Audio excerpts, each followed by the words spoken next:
Welcome to Through a Glass Darkly Radio. You're listening to us on United Public Radio. The intro song was uh, Mark of the Doomslayer by Carl Casey at White Bat Audio. And it's good to see everybody today. Yeah, it's been what a week, but the level, like my workload right now is a little out of control. So literally as I was playing music, I was also editing audio in a recent interview. Hopefully nobody heard it. I hope not, but I am multitasking like a mofo. So I chose a pretty easy topic. There's lots of data out there from experiencers from a number of authors, like Robert Jacobs and Bud Hopkins and all that good stuff. So we're just going to leverage a lot of that research that's cobbled together by AI to see what the most common non-human intelligences that people have observed, that abductees and contactees have reported observing, at least what AI thinks, as opposed to, I think I had an earlier episode where we covered what Preston Dennett thought, who's obviously an expert on this stuff. So I think without further ado, I'm just going to get started because I think there's a lot in here. Okay. So this is kind of the top 10 NHI races in abduction and encounter reports from 1933 to present. We're going to detail the 10 most frequently reported NHI species in UFO abduction and encounter literature worldwide, as I said, from 1933 to present. We're going to be drawing on abductee and experiencer testimonies, case studies, expert research. For example, Bud Hopkins, John Mack, David Jacobs. It's not Robert Jacobs. I don't know why I said that. As well as whistleblower claims and UFO literature. Each NHI race is described with reference, or will be described with references to their frequency in reports, the common activities that they're often reported doing, their apparent technological specialties, alleged alignments with human governments, if it's ever in the literature at all, general disposition, they tend to be friendly, hostile, or neutral, and then notable traits observed in interactions. So without further ado, we're going to start with the most familiar, I would say. Familiar being a relative word in this crazy, crazy field. Okay. So we're going to start with the grays. AI calls them the Zeta Reticulans.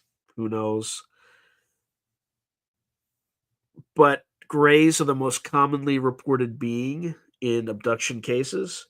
So gray aliens, small-bodied, gray-skinned humanoids with enlarged heads and black almond-shaped eyes, dominate UFO abduction reports worldwide. They rose to prominence after the 1960s, and especially following the famous 1961 case of Betty and Barney Hill. Grays are often subdivided by witnesses into short grays, who are often often reported as 3 to 4 feet tall, and occasionally tall grays, who have often been reported as between 5 to 8 feet tall, and they seem to supervise the smaller ones. They are widely believed by ufologists to originate from the Zeta Reticuli star system, though this is based on speculative interpretations of abductee star maps. This, and specifically the Betty and Barney Hill case, this was Betty Hill's star map that she drew. Key characteristics include their telepathic communication and emotionless demeanor. And here are some of the characteristics that are often seen with grays. So, as I mentioned earlier, they're by far the most frequently reported NHI in abductions. In UFO encounters or encounter surveys, grays appear in the majority of cases, around 73% of encounters in the US, 50% in Australia, 48% in continental Europe, and 12% in the UK involve gray-type beings. Abduction researchers like Dr. David Jacobs, who investigated over 1,300 abduction cases, report that the vast majority of abductions involve gray beings in some form. They're most commonly associated with abductions and intrusive medical examinations. Abductees frequently describe being paralyzed or rendered unconscious, then subjected to procedures aboard a craft. Greys often perform genetic sampling, so taking skin, egg, sperm samples, and are heavily linked to hybridization programs, extracting human reproductive material and incubating human fetus or hybrid fetuses. Many abductees recall greys presenting hybrid offspring to them, suggesting ongoing genetic experiments. They also engage in implanting small devices in abductees, thought to be for tracking or monitoring. Abduction narratives describe greys as meticulous workers following a protocol, for instance, leading the witness to an exam table, performing eye scans, extracting fluids, and monitoring vital signs. Witnesses frequently report advanced biotechnology and mind control by greys. Their spacecraft, often disc or oval shaped UFOs, exhibit gravitational or inertial manipulation, and that's characterized by sudden acceleration or silent hovering. Greys are thought to possess advanced medical technology, instruments that can penetrate or heal the body without visible wounds, and devices for creating life support or artificial wombs for hybrids.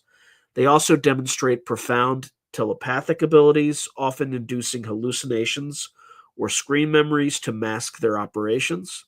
Some report greys can alter consciousness or memory, especially or essentially performing memory erasure or hypnotic suggestions, so that the abductee only vaguely recalls the encounter.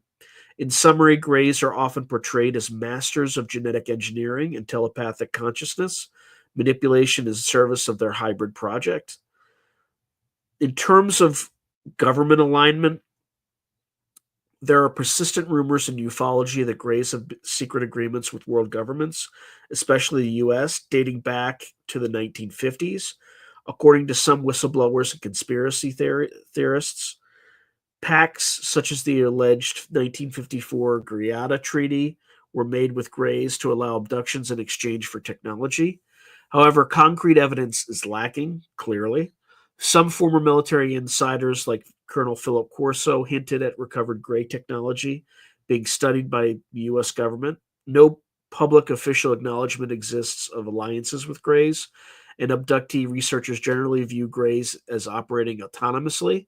A few whistleblower testimonies, like Phil Schneider's claims at Dulce Base, allege secret joint human gray underground facilities, but these remain unverified. In terms of their disposition in reports, they're generally characterized as neutral to hostile in demeanor. Greys are typically described as cold, detached, and task-focused. They do not overtly inflict pain out of malice, but they also show little compassion for the distress of their human subjects. Many abductees experience terror and trauma, describing the greys as treating them like experimental subjects or lab animals. Some contactees, especially in early literature, claim certain greys were more benevolent or spiritually evolved, but in most abduction research, Hopkins, Jacobs, etc., greys come off as impersonal and indifferent at best. Their agenda, frequently believed to be propagation of their species through hybrids, often disregards human free will, which leads to a perceived hostile or invasive stance, despite their generally calm clinical behavior. In terms of some of their notable interaction traits, telepathic communication is almost universally reported. Greys rarely speak verbally. Instead, abductees hear them in their mind. Paralysis or immobilization of the witness is common from the start of an encounter, often induced by a stare from the grey's large eyes. Many report the grey's eyes as deeply mesmerizing or terrifying, sometimes inducing altered states. Physical touch from greys is often described as cold or unfeeling. Their skin is clammy or rubbery. lack of facial expression, and the sense of a hive or group mind, they often act in unison, are commonly noted. Some abductees also mention a particular odor, a medicinal or organic smell inside gray craft, though the grays themselves are not noted to have a strong smell. Grays frequently use screen memories, so appearing as animals or as deceased relatives to calm the abductee, indicating a capability for mental projection. Symbols or writing associated with grays when seen aboard craft often consist of geometric patterns or star map displays rather than recognizable alphabetic text, according to a few reports. All right. Then we get to the reptilians, reptoids, Draco, whatever you want to call them. Reptilian humanoids are another prominent category in UFO and paranormal lore. Descriptions vary, but typically reptilians are depicted as tall, 6 to 8 feet, bipedal beings with reptile like features, scaly or leathery skin, green, brown, or dark in color, vertical slit pupils like a snake, and sometimes tails or ridges. They are often very muscular or imposing in stature. Reptilians entered popular consciousness through a mix of abduction reports, conspiracy theories, and ancient astronaut lore. Notably, conspiracy theorist David Icke made reptilians infamous by claiming shape-shifting reptilian aliens disguised themselves as human leaders. Separately, some abductees studied by researchers like Carla Turner in the 1990s have reported encounters with frightening reptilian entities. Reptilian beings are reported far less frequently than greys or human-like aliens in abduction cases, but they are still one of the top discussed groups. Estimates from researchers suggest reptilians appear in a small percentage of abductions, perhaps 5 to 10% of cases, though exact figures vary. Abduction specialist John Carpenter noted that only a minority of abductees describe encounters with reptilians, but those who do often recount especially traumatic or vivid details. Reptilian sightings are sporadic. For example, in the 1967 Herbert Schirmer case, a patrolman described encountering reptile-eyed humanoids, and Carla Turner documented several abductee testimonies involving reptilian attackers. Despite their lower frequency, reptilians have high prominence in UFO lore due to the dramatic nature of these accounts and the popular conspiracy narrative surrounding them. Reptilians in abduction lore are often associated with violence, domination, and sexual aggression. Several experiencers allege that reptilian beings carried out physical and sexual assaults during abductions. In Dr. Carla Turner's research, witnesses describe reptilians using shape-shifting or telepathic trickery, for example. So, as an example, a reptilian masquerading as a human spouse might assault an unwitting abductee. Reptilians are also reported to be present alongside greys in some cases, seemingly acting as enforcers or higher-ranking overseers. Some narratives cast reptilians as involved in hybridization or breeding programs, but often with a more sinister bent. For example, attempting to create reptilian-human hybrids, or simply exploiting humans for physical purposes. Outside of abduction scenarios, conspiracy lore claims reptilians secretly engage in political control by infiltrating human institutions, but direct abduction accounts more commonly focus on personal violation, intimidation of the experiencer, and demonstrations of power or dominance. Reports of reptilian technology are less common and often intermingled with descriptions of gray technology, leading some to think reptilians may use gray tech or work in tandem. However, in narratives where reptilians appear independently, they are sometimes associated with crude but powerful devices. Abductees have described cavernous underground facilities with advanced equipment during reptilian encounters. Reptilians are often noted for their physical strength and psychic abilities rather than gadgetry. Some accounts attribute mind control or psychic sedation abilities to reptilians, similar to greys, possibly via an advanced form of telepathy or even pheromones.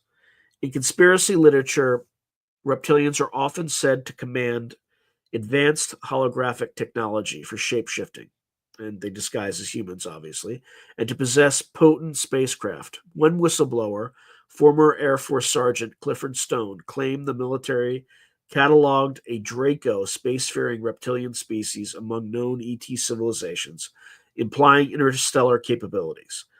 In summary, while specific reptilian tech isn't as frequently detailed by abductees, these beings are believed to be highly advanced with a particular aptitude for genetic or consciousness manipulation and possibly stealth infiltration tech.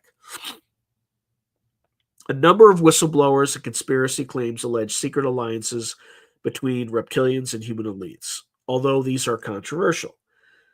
David Icke's thesis infamously proposes that reptilians are the elites, shapeshifting into human form to rule nations. Beyond that, some UFO insiders have hinted that a reptilian species, sometimes called the Draco from Alpha Draconis, is involved in covert conflicts or treaties. For example, Project Serpo and other unconfirmed leaks include mention of hostile reptilians at odds with Greys and governments. However, unlike claims of Grey treaties, there is no first-hand public evidence of government collaboration with reptilians. One exception is a fringe narrative about an alleged 1979 firefight at Dulce Base, an alleged underground facility in New Mexico, where U.S. personnel supposedly battled reptilian entities. This story comes from whistleblowers like Phil Schneider, but remains unproven. Overall, reptilians are more often portrayed as shadowy adversaries to humanity rather than open partners of governments. If anything, they are said to manipulate from behind the scenes. Their disposition is typically reported as hostile or malevolent. Virtually all accounts paint reptilians as aggressive, domineering, and dangerous towards humans. Abductees who encounter reptilians report feelings of extreme fear. The beings are often described as emanating a predatory or menacing aura. Unlike some Grey encounters where the beings seem coldly neutral, reptilian interactions are frequently interpreted as intentionally cruel or sadistic. For instance, Carla Turner's cases describe reptilians that enjoyed instilling terror or pain. There are a handful of contactee stories and New Age channeling sources that speak of benevolent reptilian beings, but these are rare and do not and not part of the mainstream abduction literature. The general image of reptilians is that of hostile invaders or oppressors with little empathy for humans. Reptilian entities are commonly reported as taller and much stronger than humans, often physically overpowering experiencers. Abductees often note a foul odor when reptilians are present. Descriptions range from a musky snake cage smell to sulfuric or rotten odors, contributing to the ominous impression reptilians have been to this ominous impression. Reptilians have been reported to exhibit telepathic communication, though sometimes they also vocalize sounds like hisses or guttural growls. A frightening trait is their alleged ability to shapeshift or project illusions. Some witnesses claimed a reptilian could mask itself as a human or even as another alien species, raising theories that some Nordic encounters were reptilian deceptions. Eyes are often highlighted. Reptilian eyes, usually yellow or amber with vertical pupils, are said to have a hypnotic or piercing effect. In terms of behavior, reptilians often come across as confident, even arrogant. They may issue commands or threats telepathically, and abductees have felt like prey in the presence of a predator. Symbolism associated with reptilians in reports is not as well documented, but a few have mentioned seeing snake or dragon-like motifs on uniforms or walls of reptilian encounter sites, suggesting a possible militaristic or clan-based culture in these narratives. All right. That's very weird. I'm not getting any alerts that folks are posting. So if I was just ignoring folks, it was just because how you doing, Scott? Oh, Richard was here last week. I did 2 pre-recorded episodes with him this weekend. So, hey, and Jolly, it's great to see you again. Anything from the 9 that they might want to pass on, just let us know. Hey, Apex, good to see you.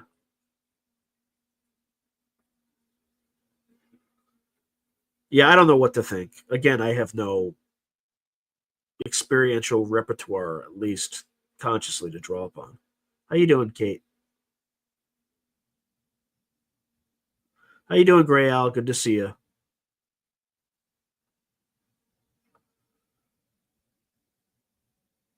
Scott's writing, I've heard some grays are just AI or avatars for other species, such as, yeah, it's the biological android kind of hypothesis, which they very well could be. How you doing, Miss Tammy? It's good to see you.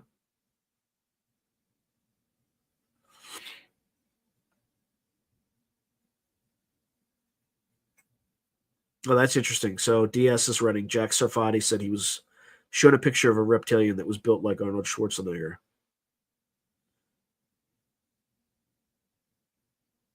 Interesting. So Gray Al's writing, the Vegas aliens operators seem to mostly kick it out as a black liquid gaseous plasma and look like everything and nothing to everyone and no one.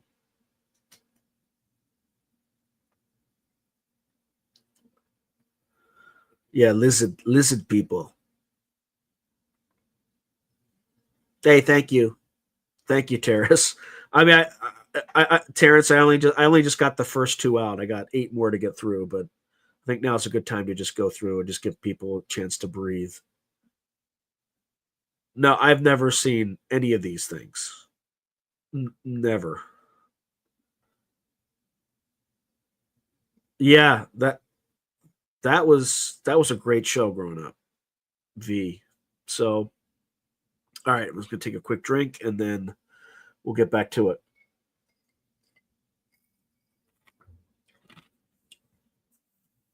By the way, I don't believe the AI statistic that 73% of encounters in the US are grays.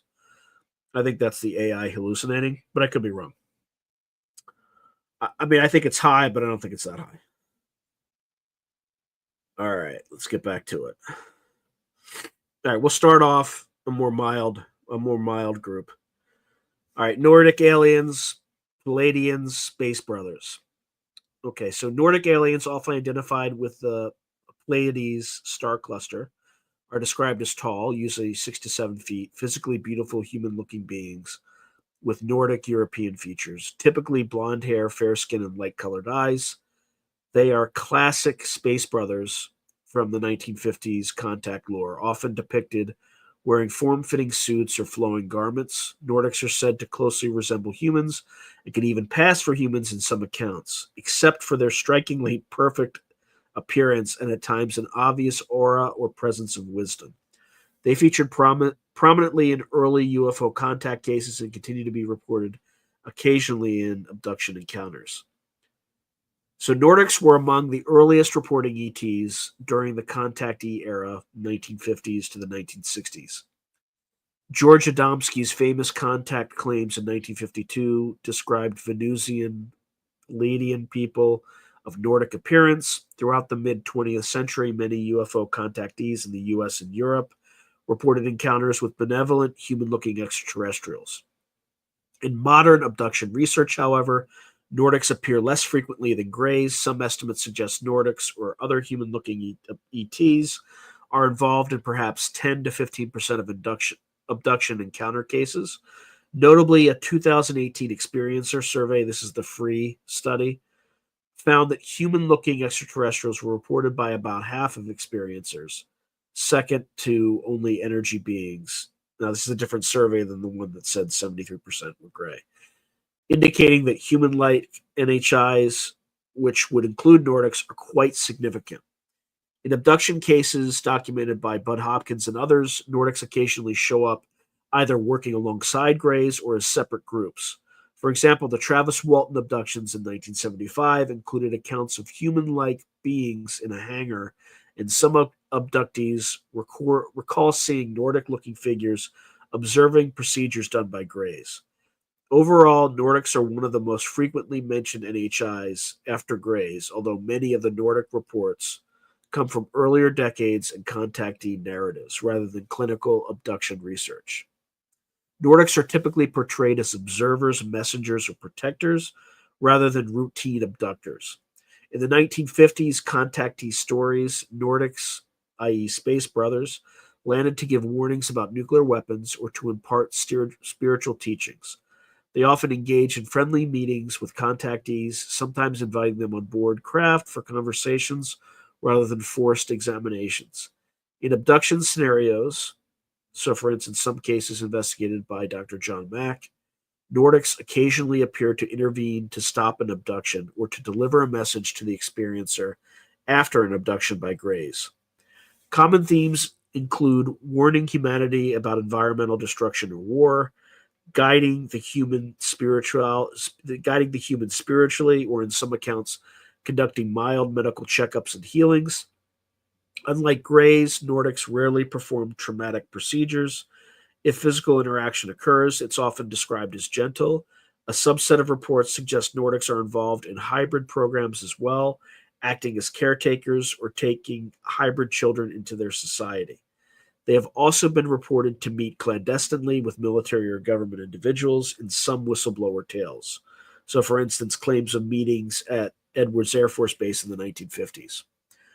Overall, Nordic activities center on observation, guidance, and occasional direct contact to impart a message, with far fewer involuntary abductions compared to Greys or Reptilians.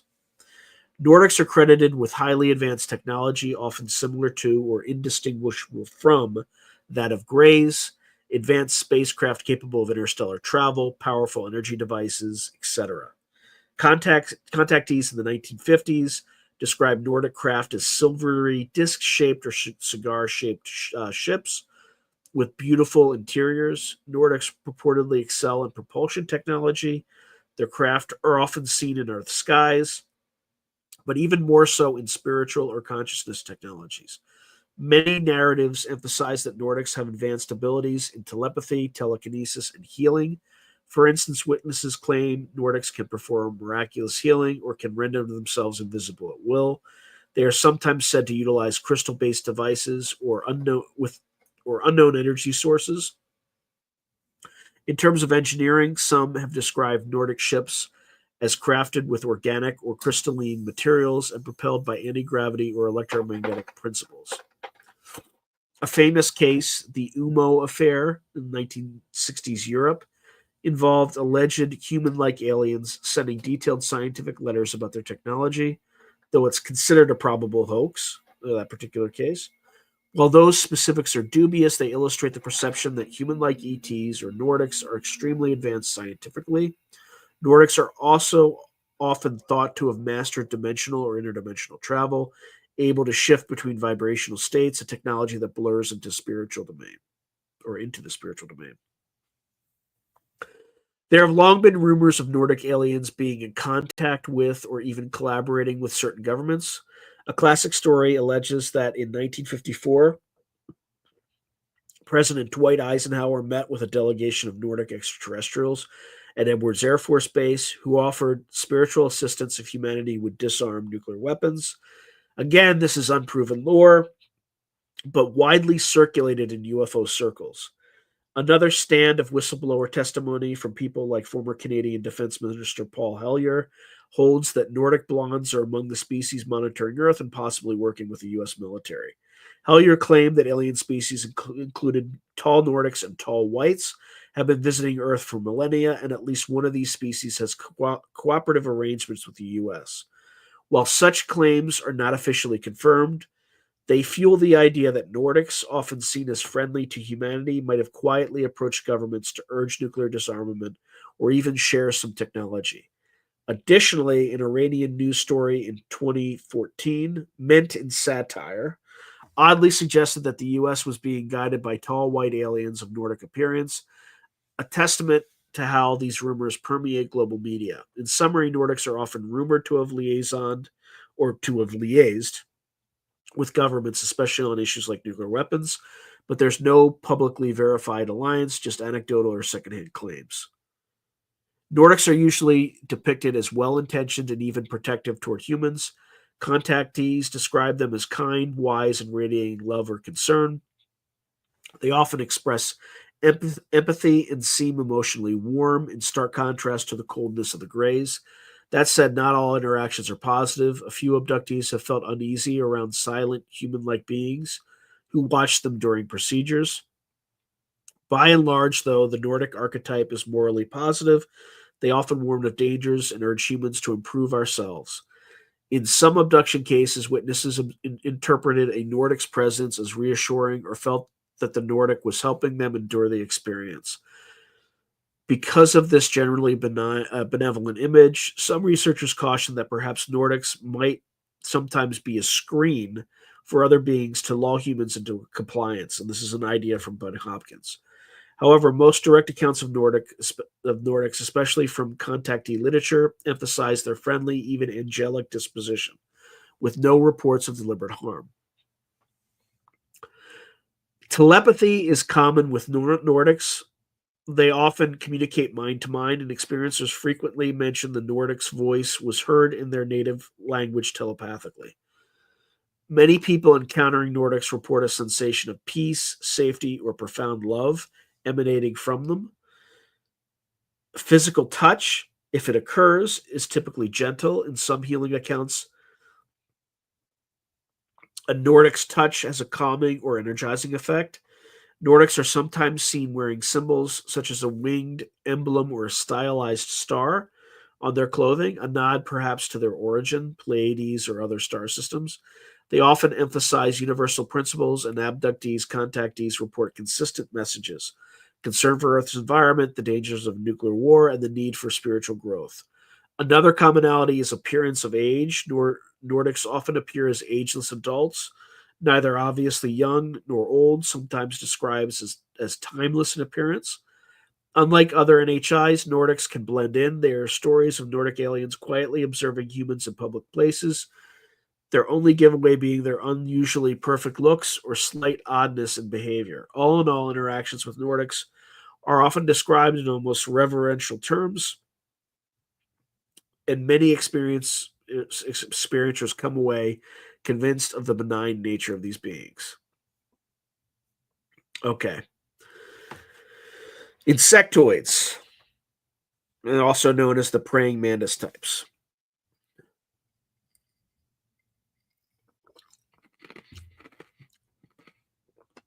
Insectoid NHIs, often likened to large praying mantises or other insects, are one of the more bizarre types of beings encountered. Witnesses describe them as tall, 6 to 7 feet or more, and extremely slender, with exoskeletal limbs, elongated mantis-like heads, and large wraparound eyes. Their coloration is usually reported as pale green, brown, or gray. These beings have been reported in a number of abduction cases, usually at the fringes of the experiencer or overseeing other entities. Abductees sometimes refer to them simply as mantis or insectoid aliens. Insectoids are less commonly reported than greys, human-looking or reptilian beings, but they appear often enough to be considered a distinct category in abduction research. Dr. David Jacobs and Bud Hopkins both documented cases with insect-like beings. Jacobs noted that while rare, some abductees recall a mantis-like creature present as the leader during abductions. A notable percentage from experiencer surveys, perhaps 10 to 20% of abductions, involve insectoid-type beings, often in conjunction with greys. For instance, Whitley Strieber in his book Communion described an encounter with a towering insect-like figure that he found profoundly frightening. In the Free Survey of 2018, roughly one-third of respondents who reported NHIs mentioned an insectoid form. Thus, while not as famous as greys or reptilians, insectoids have shown up across decades of reports from the 1960s through today, across multiple continents, with cases in the US, UK, Brazil, and others. They are often anecdotally said to be known but uncommon, the kind of beings a seasoned abduction researcher might encounter in a subset of cases. Insectoid beings are most frequently described as overseers or commanders during abductions. Abductees often see them in the background. A mantis-like figure might stand aside, observing while greys perform abduction tasks, with the greys seemingly deferring to the insectoid. Some experiencers report that the mantis beings will step in at critical moments, for example, to telepathically interrogate the abductee or to make high-level decisions about the abduction process. In certain cases, experiencers have said the mantis-like aliens performed the more intricate medical or genetic tasks, using long fingers to operate instruments. They have also been associated with mental or psychic procedures, such as intensely staring into the abductee's eyes to induce calm or to probe memories. A few encounters, like one from Australian abductee Peter in the 1970s, claims a praying mantis alien imparted philosophical or spiritual information while aboard the craft, suggesting a teacher role. Unlike Greys, who physically handle abductees, or reptilians, who might manhandle abductees, insectoids are often depicted as keeping a slight distance, intervening only when necessary. They have been reported during examinations, harvesting of reproductive material, and also what experiencers call consciousness experiments. So, for instance, placing the human mind in some altered state to communicate. Overall, the mantis being's activities seem centered on management and observation within the abduction context, possibly acting as high level scientists and authorities. Insectoid aliens are often thought to be the intellects or strategists behind certain abduction programs, and thus associated with the most advanced tech.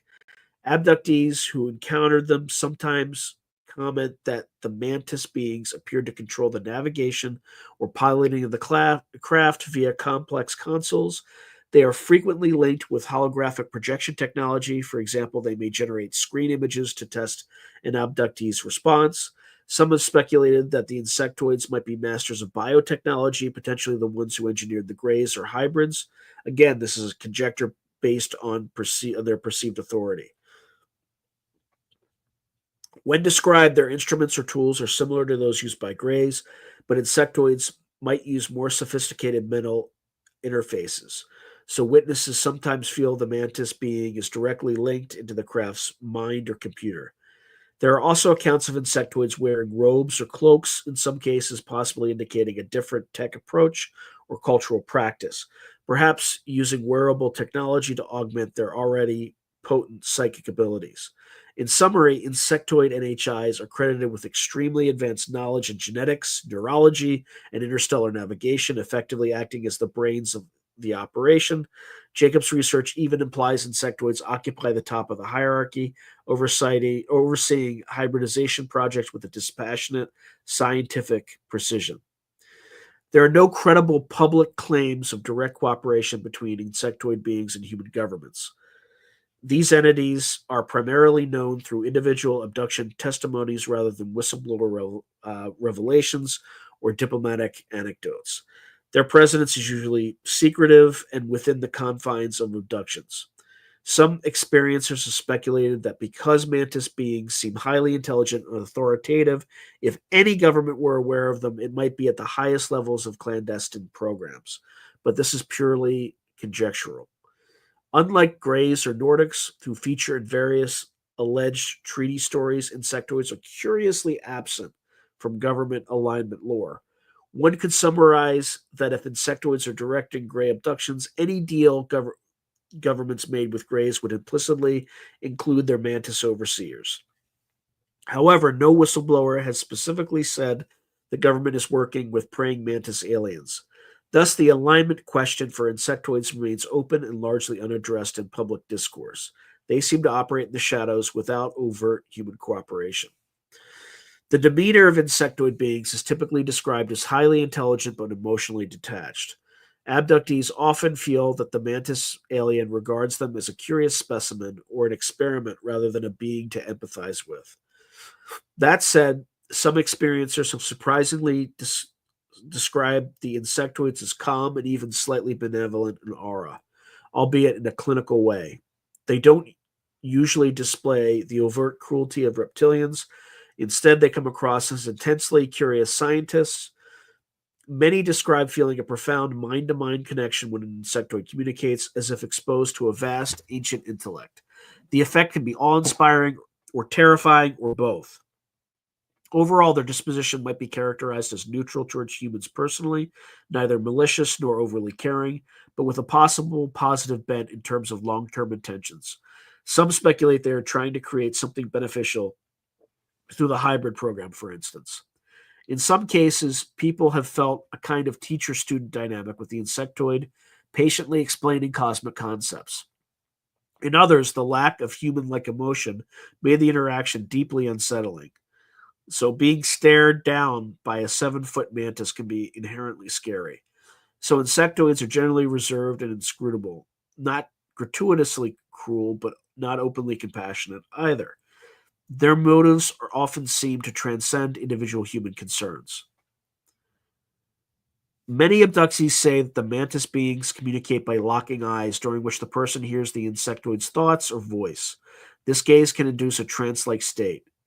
Clicking or chirping sounds have been reported. A few witnesses heard insect like clicking noises, possibly the being vocalizing or as a byproduct of its movements, though communication was still telepathic. Insectoids are usually seen standing very straight or slightly hunched, with a mantis's typical folded arms posture. When they move, it can be extremely fast or in a jerky, disconcerting way, sometimes described as teleporting short distances. Abductees often note an impression that insectoids are ancient or wise. One commonality is the feeling of being scanned or x rayed by the being stare, as if it can see right through the person, a testament to its presumed psychic ability. Physically, these beings are sometimes reported wearing a kind of long robe or no clothing at all, with a body resembling an upright mantis. They tend to be solitary. Typically, one insectoid is seen amidst a group of greys rather than many of them together, suggesting one can supervise many greys. Unlike other aliens, insectoids are not commonly associated with craft, insignia, or symbols, perhaps because witnesses are too focused on the beings themselves. Lastly, a notable feature is that some people overcome their fear to describe the insectoid as beautiful or revered in an odd way, possibly reflecting the being's projected aura of deep intellect or spirituality, which leaves a strong impression despite its frightening appearance. All right, I'm going to try to get through to number 5 so that by the time hopefully by the time we get to the middle of this presentation, we'll be it'll be around 7 o'clock or 7:10. We'll see. We'll see how it goes. So then I'll go back to the messages and kind of go through what everybody's saying. Although if I do see like a super thanks or something like that, I will probably stop everything if I see it in time to just read that one and then go back to. Okay, so let's go to the 5th most commonly observed, or the top 10 are the most commonly observed, but it's in the kind of the commonly observed column. Hybrid beings, alien human hybrids. Alien human hybrids refer to entities that display characteristics of both humans and extraterrestrials, typically believed to be the result of genetic crossing between gray aliens and humans. This concept comes directly from countless abduction reports where abductees are shown hybrid infants or told that their DNA has been used to create new beings. Hybrids can vary in appearance. Some look almost human with only slight differences. So, larger eyes, sparse hair, or subtle telepathic abilities. While others look more alien with thin bodies, larger heads, but with human like eyes or hair. Dr. David Jacobs and Bud Hopkins, in particular, have extensively documented the hybrid phenomenon. Hybrids are not a single race from one place, but rather an engineered group, presumably created by greys and possibly overseen by insectoids. They have become a key part of abduction lore since the 1980s. Key points about hybrids are as follows. So discussions of hybrids appeared in a significant portion of abduction cases. Perhaps 30 to 50% of abduction experiencers report some involvement of hybrid beings. This might range from being shown hybrid children on a craft to having sexual encounters with a supposed hybrid, or even seeing hybrids on Earth. As the abduction literature evolved, hybrids became more prominent. Early cases in the 1960s and 70s might not mention them explicitly, but by the 1990s or 1980s and 1990s, many abductees under hypnosis recalled scenarios involving hybrid babies or toddlers presented to them by aliens. Dr. David Jacobs, in his book The Threat, concluded that the production of hybrids was central to the abduction program. He and Bud Hopkins collected numerous accounts that together paint a picture of generations of hybrids, from early stage, more alien-looking ones, to later stage that are nearly human. Jacobs estimated that hybrids appear in the majority of abduction cases by the late 20th century, as abductees from the 1960s onward often have repeat encounters that escalate in their interactions with hybrid offspring. In short, while one might not call the hybrids an independent alien species visiting Earth, they are frequently reported entities within abduction narratives and thus warrant inclusion. The activities involving hybrids are usually part of the alleged hybridization or colonization program. Common themes include presentations. Abductees, especially female abductees, are shown hybrid infants or children and asked to hold or nurture them, apparently because the hybrids need human touch to thrive. The babies often appear listless or frail. Some abductees report being taken and either artificially inseminated or forced into intimacy with either aliens or other abductees to produce hybrid embryos. After a pregnancy of a few months, the fetus might mysteriously disappear, presumably taken by the aliens, a phenomenon reported by numerous women. In later accounts, particularly from Jacob's research, hybrids, sometimes called hybrids for human-looking hybrids, are said to be gradually infiltrating human society. Abductees have described scenarios where nearly human-looking young hybrids are taught how to blend in, shown how to dress, drive cars, or use everyday objects. Abductees might be made to take these hybrid individuals into their home for training in social behaviors. Additionally, hybrids are sometimes involved in the actual abduction procedures. Witnesses have seen hybrids working alongside greys on ships as assistants or intermediaries who can better communicate with human captives. So, hybrid related activities run the gamut from breeding and child rearing on ships to possible preparation for hybrids to live among humans. As beings likely created by advanced genetic technology, hybrids are themselves a product of a tech specialty, genetic engineering. They presumably don't have unique technology of their own, especially the early stage hybrids who live on ships under alien care. However, later stage hybrids that allegedly operate on Earth may utilize some alien tech covertly. For instance, devices to communicate with their gray handlers or to control human minds. Jacobs' reports suggest some hybrids can telepathically or technologically induce obedience in the abductees. One could say the ultimate technology of the hybrids is their ability to pass as human, effectively living biotechnology that can bridge two species. Some accounts imply hybrids can access both human and alien abilities. So, for instance, they may have enhanced psychic powers compared to normal humans, possibly enabling them to manipulate memory or perception. This itself could be considered a biologically intrinsic technology. There isn't much literature on hybrids operating spacecraft or unique tools. They seem to mostly leverage the tech of their creators, who are Greys, until such time as they are integrated on Earth. If one believes whistleblowers like Dr.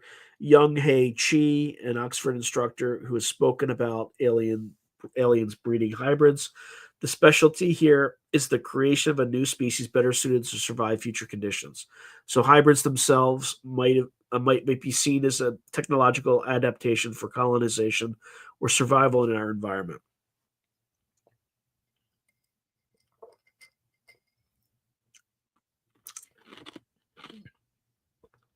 Being essentially secret projects of the Greys and possibly other species, hybrids are not known to be aligned with any human government in any overt way. In fact, the notion is that their presence is covert without government consent, an infiltration rather than a partnership. Abduction researchers like Jacobs assert that hybrids are being quietly inserted into society, which by implication means governments are either unaware or unable to stop it. There are no public claims of governments working with hybrids, since that would presume the government acknowledges their existence. However, one could speculate in science fiction fashion that if some intelligence agency discovered hybrids among us, they might attempt to track or even use them, but that's not grounded in any verified testimony. The closest related claim is from conspiracy circles suggesting that some world leaders are hybrids or controlled by them, but this crosses into fringe speculation. So, for the purposes of this report, no confirmed alignment. Hybrids operate under alien direction rather than formal human channels. Hybrids' dispositions vary according to their stage of development, how human like they are, and context. In early interactions, hybrid infants, toddlers are often described as lethargic, unemotional, or unable to express themselves, not exactly having a disposition, but often the abductee mother feels a sympathetic bond or sadness from the child who seems to want love.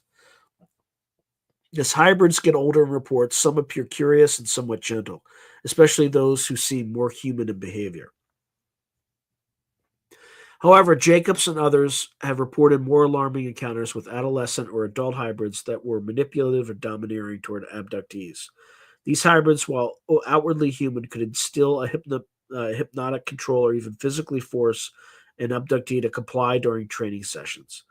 Jacobs' portrayal suggests the hybrids taking roles on Earth might be neutral to hostile in their agenda, focused on their mission, not on friendship. Other experiencers, like some studied by Barbara Lamb, have a far more positive view, claiming some hybrids genuinely seek a loving connection with their human parent or are even here to help humanity evolve. In summary, the disposition of hybrids ranges from emotionally distant in a childlike or clinical way to assertive and goal driven. They are often trying to learn emotions. Somebody develop empathy, especially those raised partly by human mothers, according to accounts, while others see humans instrumentally. As they are literally part human, many abductees feel a strong emotional pull to them, which could be seen as a naturally engineered response to ensure humans cooperate in their nurturing. One hallmark is that hybrids often engender strong emotional reactions in abductees. For instance, a woman will instinctively feel that a hybrid baby shown to her is her child and feel maternal love even if the baby looks strange, with large eyes or odd skin tone. This suggests hybrids may emit or induce emotional bonds. Hybrids typically have somewhat larger eyes, smaller ears and noses, and thinner hair than average humans. Some hybrids have been described as having wispy, fine hair and unusually colored eyes, like very pale blue or even black eyes. Telepathy is commonly noted. Hybrids frequently communicate telepathically, like their alien progenitors. Some adult hybrids, when encountered on a craft or even on Earth, address the experiencer by name, mind to mind, and convey that they have been watching them. A curious trait noted is hybrids learning to smile or laugh. Abductees have recounted trying to teach a young child how to play or show affection, implying that these beings learn social cues from humans. Hybrids might have superior physical abilities. One story from Jacob's research tells of a hybrid who easily carried an abductee as if she were weightless, indicating greater strength than a normal human of that size. Also, hybrids can apparently be present in normal society undetected. They may have slight awkwardness in social situations, but nothing that immediately betrays them, especially if they are later generation hybrids that look fully human. In interactions, humans can sometimes display emotions unexpectedly. So, for instance, a hybrid might suddenly become angry if an abductee doesn't comply, showing a flash of rage in their otherwise calm demeanor. Some abductees seeing symbolic imagery in hybrid related experiences, like being shown a symbol that represents the unity of species or being told quasi spiritual concepts, perhaps an attempt to create a mythology or purpose for the hybrids. All in all, hybrids blend the traits of humans and their alien creators, making interactions with them a complex mix of familiar and uncanny. All right, that takes us through kind of the halfway mark, and I guess we're making it's pretty good time. So let's just go back and start. Wow.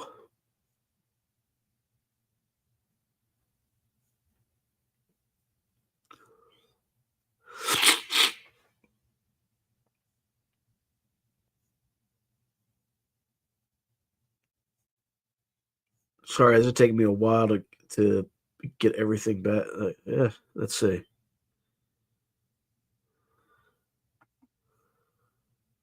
Okay. All right, we're just gonna go through.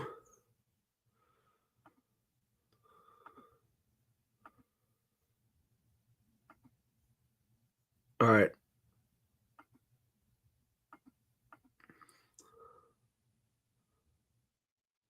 Yeah, it could be. It could be a lot more human hybrids created species that went rogue.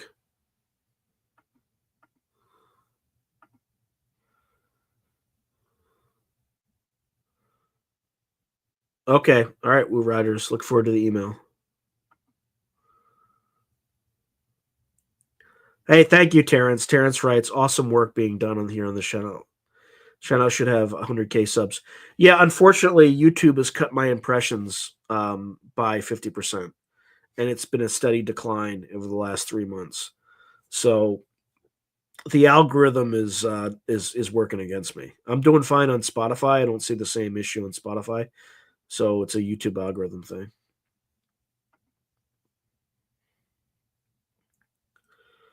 Yeah, fair. Mistral's writing. I really want to believe the Nordics are on our side because if not, it means no one is. Oh boy, yeah, the Ashtar command.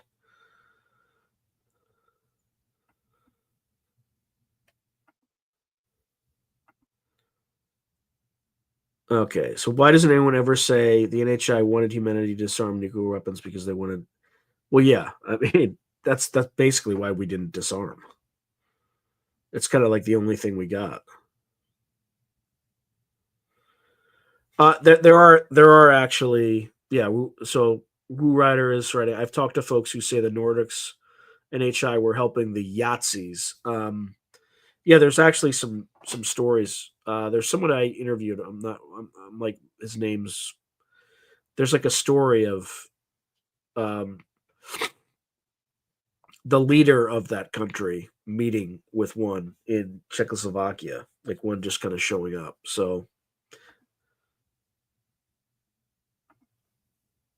okay, bugs.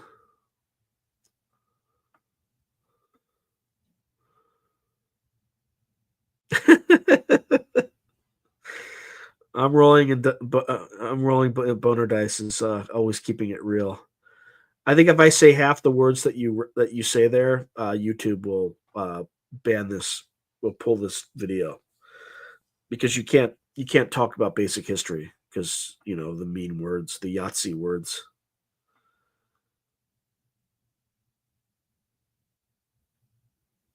Zorak from Space Ghost Coast to Coast is soft disclosure. I'll have to look at that. I'm not sure who Zorak was.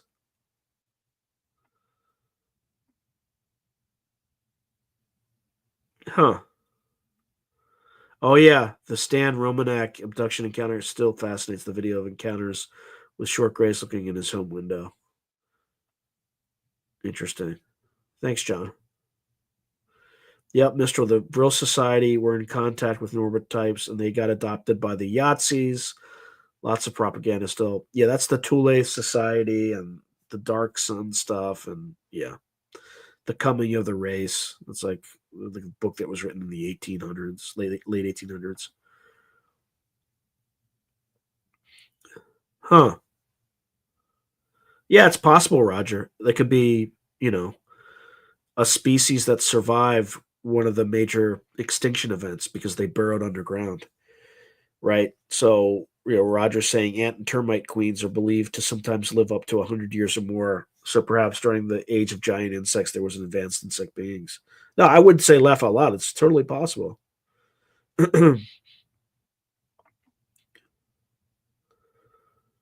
Wow.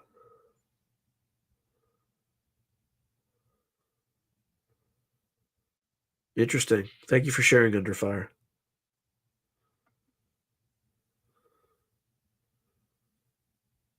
Yeah, I know. Hillbilly Herb is writing, watching V, the original series right now. Amazing how much of this was right in front of us in the early 80s.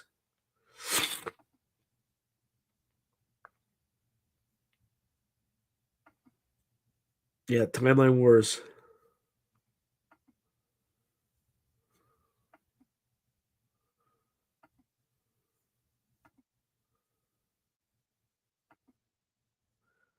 Sorry, I'm going through this. Yeah, I did the Mantids. I did the Mantids. That they were number 4, I think.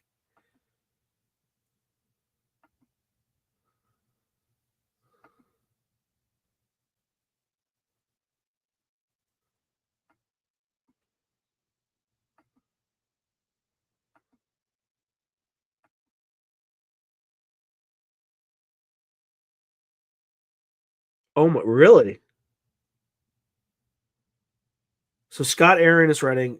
Oh, just a heads up, it took me about 3 or 4 refreshes before YouTube would let me like my last episode.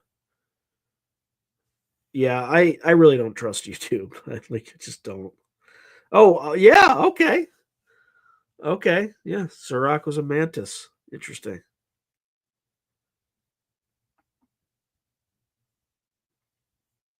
Alright, I think we got through everything here. Alright.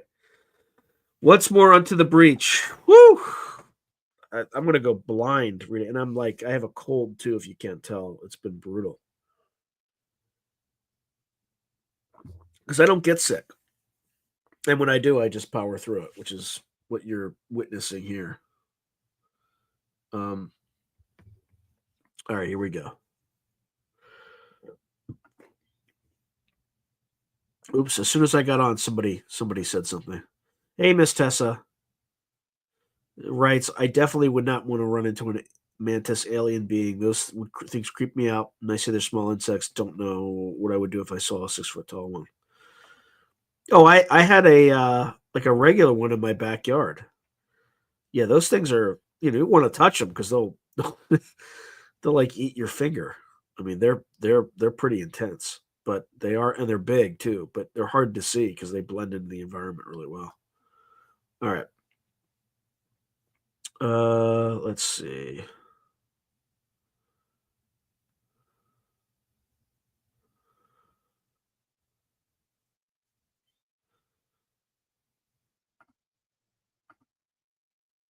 All right, just give me a second. All right. Number 6, the tall whites.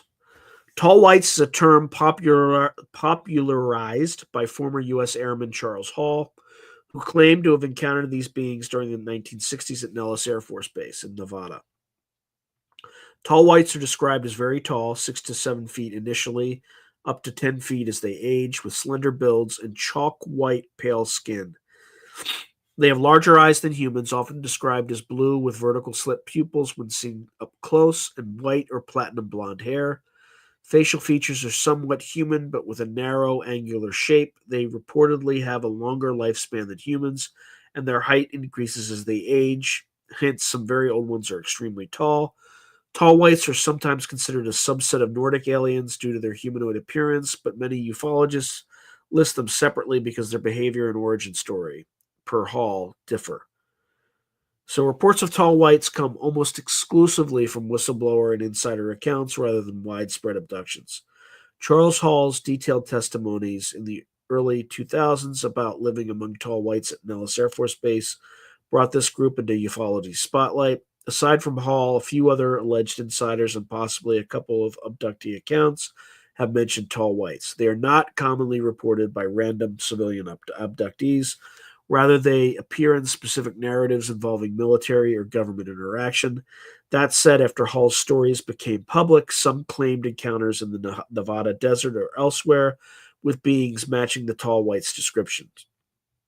Statistically, they likely comprise a very small fraction of encounters, well under 5%. However, they gained a spot in the top 10 list due to the high profile nature of the claims around them. Hall's case, Paul Hellier's references, etc. The former Canadian Defense Minister Paul Hellyer had indeed cited tall whites as one of the species known to be visiting Earth. To summarize frequency, rare in general population encounters, but notable in UFO lore, thanks to a few insider accounts. According to Charles Hall and similar accounts, tall whites are primarily engaged in observational and scientific activities on Earth, carried out under a cloak of secrecy. Hall claimed the tall whites had an installation at Nellis where they worked with the U.S. Air Force exchanging knowledge. They were often seen wearing shimmering, tight fitting suits and occasionally would venture off base into the desert. Hall recounted that they liked to test their equipment or even take recreational walks at night. No typical abductions of civilians are attributed to tall whites in literature. Rather, they seem to keep themselves to themselves and interact mostly with select military liaisons. Activities described include maintenance of their own base facilities and craft, training their young. Hall observed that human staff sometimes encountered tall white children and preparing for travel back to their homeworld. Some conspiracy theories extend their activities to advising or guiding military technology development, but concrete evidence is absent. In Hall's narrative, the tall whites were occasionally defensive. So, for instance, if a soldier approached them too suddenly, they might use a handheld device to incapacitate him. But mostly they were content to stay within their agreed areas. Whistleblower lore aside, there aren't many on record activities. Tall whites come across as scientific observers who prefer minimal direct contact outside their cooperation program. Tall whites are credited with typical advanced ET tech. Hall described their spaceships as white, glowing craft stationed in the desert and said they had the ability to travel between Earth and their home star relatively quickly, suggesting faster than light or instantaneous travel tech. They carried portable weapons, devices that could emit lethal force or stun, used for self defense. Hall also noted their protective suits could help them run at high speed. He claimed a tall white could outrun human athletes, thanks in part to their technology. Being in collaboration, allegedly, with the Air Force, it's implied they shared or demonstrated some technology, though details are thin. Paul Hellyer indicated that the U.S. might be using tall white tech in exchange for allowing them residency. Some sources suggest tall whites have a specialty in navigational technology and possibly even time manipulation due to their long lifespans and far travels. Again, much of this is conjecture built on Hall's relatively simple descriptions. In summary, tall whites seem to possess interstellar travel capability, directed energy weapons, and advanced materials science, consistent with other spacefaring NHIs. Notably, their tech is often portrayed as distinct but compatible with human operation. For example, Hall believed the Air Force could, to some degree, understand or even assist with maintenance of tall white craft under supervision. The tall whites are one of the few species for which there are explicit claims of government military alignment. Charles Hall's testimony forms the backbone of this. He asserts the U.S. Air Force had an arrangement with the tall whites where they allowed the ETs to have a base at Nellis and in return got some technological insights. This claim has not been officially confirmed, but it has been echoed by others. Paul Hellyer mentioned the tall whites in an interview aligning with the idea that the U.S. is involved with them. A bizarre incident in 2014 occurred when Iran's Fars news agency, often known for propaganda, claimed the U.S. was being run by aliens called tall whites, citing Snowden files. This story was quickly debunked, but it likely was a distorted echo of the Hall-Hellyer claims. Outside the U.S., no other government has been specifically tied to tall whites. Thus, the alleged alignment is primarily with the U.S. military, particularly the Air Force, dating back to the Cold War era, focusing on technology exchange programs. This remains in the realm of whistleblower testimony and conspiracy. No declassified documents verify it. Accounts suggest tall whites have a cautious but not overtly hostile disposition.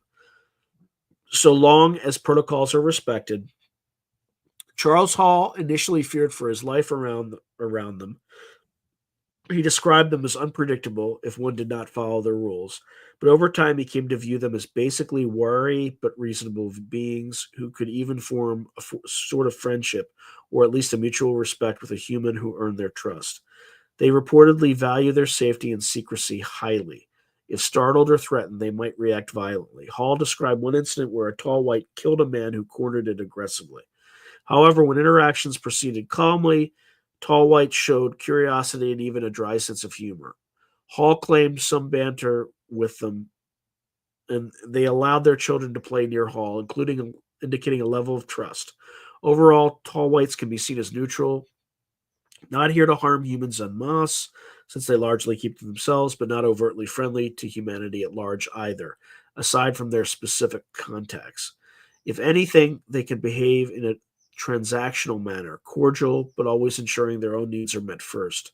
Hellier's inclusion of them among species that benevolently observe might imply they're not considered malevolent. So cautious, secretive, and self-protective, but not gratuitously hostile is a fair characterization. Tall whites communicate in English, according to Hall, but in a somewhat odd, high-pitched voice. He said the adult female's voice he encountered sounded like a high woman's voice, and when excited, it could become chirping or barking in tone.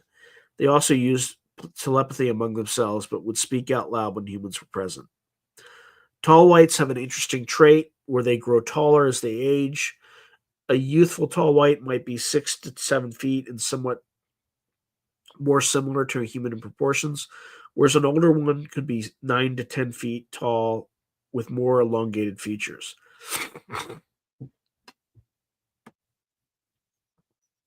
This means interactions can differ. The younger ones were often those who interacted with Hall socially, and he was wary, especially wary of the very tall elder ones, as they had more authority and could be less tolerant of mistakes.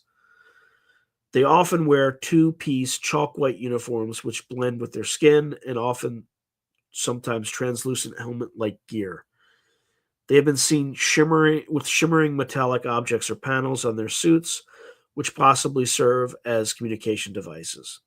Tall whites often moved with an erect posture, and on their home terrain, desert, they could move very fast, almost appearing as blurs. If cornered, they might emit a loud screech to summon help. An unusual commonality in Hall's recounting is that tall whites were fascinated by human culture to a limited extent. For example, a tall white teacher liked to read children's books about us, and they enjoyed certain human foods. One story goes that they liked to consume a type of freeze dried formula. Also, eye contact. People describe their eyes as very intimidating up close, perhaps because of the black pupil slit. Maintaining eye contact could feel uncomfortable. In interactions with Air Force personnel, strict protocols were followed, such as never touch a tall white, address them respectfully, and don't approach their children. These commonalities essentially became guidelines for safe interaction.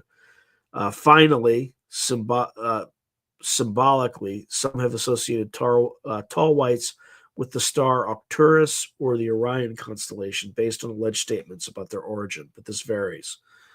All consistent reports note their extreme height and white coloration, which is their signature trait. All right, species number 7 is the Anunnaki, the ancient gods of Sumeria. So Anunnaki refers to a group of entities first noted in ancient Mesopotamian or Sumerian mythology as gods, which in modern ancient astronaut theory are reinterpreted as extraterrestrial visitors. Author Zecharia Sitchin famously claimed that the Anunnaki were an advanced ET race from a planet called Nibiru, who visited Earth in antiquity starting approximately 450,000 years ago and influenced human civilization. According to these theories, the Anunnaki were giant humanoids often described as 8 to 12 feet tall, with humanoid reptilian features, and were responsible for genetically engineering Homo sapiens as a slave species to mine gold. In UFO and conspiracy lore, Anunnaki has become a catch-all for ancient aliens who may still influence humanity or could return. As an ancient presence, the Anunnaki aren't typically encountered in modern abduction scenarios in the way Greys or Nordics are. Rather, they are frequently mentioned in the context of ancient encounters from ancient texts and legends, and occasionally in recent channeling or contactee reports. Few, if any, people claim I was abducted by an Anunnaki in the straightforward sense. However, their prominence in UFO literature is likely high due to the popularity of ancient astronaut theories. Whistleblowers like Stanford researcher Dr. Norman Berggren, author of Ringmakers of Saturn, and others have hinted that an ancient race, possibly the Anunnaki, might be operating in our solar system. Also, some psychics mediums allege communication with Anunnaki beings. Overall, in terms of reported encounters from 1933 to present, explicit Anunnaki encounters are rare, perhaps under 1% of cases, but indirect references are common. For example, abductees seeing giant beings in past life regressions are being told by other aliens about ancient intervention. The Anunnaki concept has been publicly discussed by officials in a few odd instances. So, for instance, a 2016 statement by an Iraqi minister claiming that ancient Sumerians, guided by aliens, built the first airports 7,000 years ago. This indicates how alive the Anunnaki legend is in cultural consciousness. They earn a place in the top 10 list largely as the most famous ancient NHI race tied to UFO lore. Historically, according to Sitchin's interpretations, the Anunnaki's activities include mining Earth's resources, especially gold, genetically modifying early humans, mixing their genes with hominids to create workers, essentially the creation of Homo sapiens, and ruling over human societies as gods, with a tiered society of Anunnaki leaders like Enlil and Enki in Sumerian myth. They were said to have provided laws, writing, and technology to humans, which ancient people interpreted as gifts from the gods. In modern narratives, if Anunnaki are still around, their activities are usually cast in a conspiratorial light, perhaps secretly influencing world leaders, running shadowy organizations, or awakening a return of Nibiru to check on their quote unquote experiment. Some link the Anunnaki to global elites and secret societies, claiming these groups serve the interests of the Anunnaki. This overlaps with reptilian conspiracy theories. Some think the Anunnaki are reptilian or are controlling reptilian human hybrids. Another thread suggests that the Anunnaki might be engaged in a continuing genetic monitoring of humanity. For instance, some abductees under hypnosis felt that an incredibly ancient presence was evaluating human evolution. A more positive spin from certain New Age circles is that the Anunnaki have since evolved spiritually and are now helping humanity from behind the scenes to overcome the negative legacy of the past. In summary, the Anunnaki's activities range from ancient colonization and genetic experiments to alleged modern covert influence, depending on the source. Ancient astronaut proponents attribute all matter of advanced check to the Anunnaki. Space travel capabilities, they came from another planet. Possibly a form of stasis or longevity tech to live for millennia, and advanced genetic engineering as evidenced by their alleged creation of humans. In Sumerian myth, there are descriptions of flying chariots and weapons of terror, which are reinterpreted as spacecraft and nuclear like weapons. So, the example of the tale of destruction of Sodom and Gomorrah is claimed to be an Anunnaki nuclear blast. If one takes Sitchin's account at face value, the Anunnaki had craft capable of getting from Nibiru, a supposed distant world, to Earth's orbit, mining equipment to extract gold on an industrial scale, and possibly technologies to create planetary scale events like floods. Such fringe theories even claim the Anunnaki constructed bases on Mars or left structures on the moon. In modern times, any anomalous artifact or out of place object is sometimes attributed to leftover Anunnaki tech. There's also mention of the tablets of destiny in myth, reimagined as advanced computing devices that gave Anunnaki leaders great power. In essence, their technology is thought of as godlike from a human ancient perspective, but likely revolved around space travel, mining, genetic engineering, and terraforming. If current, they may have cloaked spacecraft observing Earth or devices influencing human DNA subtly. Another interesting specialty is longevity. It's said Anunnaki live thousands of years, which implies mastery over biology and anti aging. If one believes ancient accounts, the Anunnaki were the government in early human civilizations. Kings and priests acted at their behest. In modern times, direct alignment is more speculative. Some conspiracy theories equate the Anunnaki with the Illuminati's hidden masters. For instance, supposed leaked documents or channelings claim that certain powerful families are either descendants of Anunnaki or in contact with them. A famous narrative by whistleblower Corey Good, I would not, everything that comes after this sentence or this phrase is probably BS. Who also talks about blue avians, mentions a group of beings he calls the ancient builder race, and others like the Anshar. He sometimes references Anunnaki as a factor in cosmic politics that might have treaties with modern powers. No government has openly said it's aligned with Anunnaki. The word itself would raise eyebrows, but intriguingly, there have been public comments hinting at ancient aliens. So, for instance, Russia's government officials occasionally allude to ancient astronauts on state TV. Overall, there's no concrete evidence of direct dealings between any current government and beings identified as Anunnaki. However, believers often suspect that behind closed doors, global leaders might be aware of Earth's ancient alien legacy and could even be preparing for a possible return of these gods. In short, alignment is unconfirmed and mostly theoretical, often tied to conspiracies of elite secret knowledge. The Anunnaki's disposition in literature swings from domineering overlords to possible benevolent creators. In Sumerian myths and Sitchin's narrative built on them, the Anunnaki have complex personalities. Some, like Enki, were more compassionate to humans, saving Noah, Utnapishtim from the flood, while others, like Enlil, were harsher, at one point deciding humans were too noisy and attempting to wipe them out. Thus, they were depicted much like a pantheon of gods with emotions, rivalries, and agendas. Modern characterizations often cast them as somewhat exploitative, since they created humans as workers with an ends justify the means mentality. If they still exist and influence us, conspiracy theorists typically see them as treating humanity the way a lab scientist might treat lab rats, i.e., not overly malicious, but not valuing individual human life either.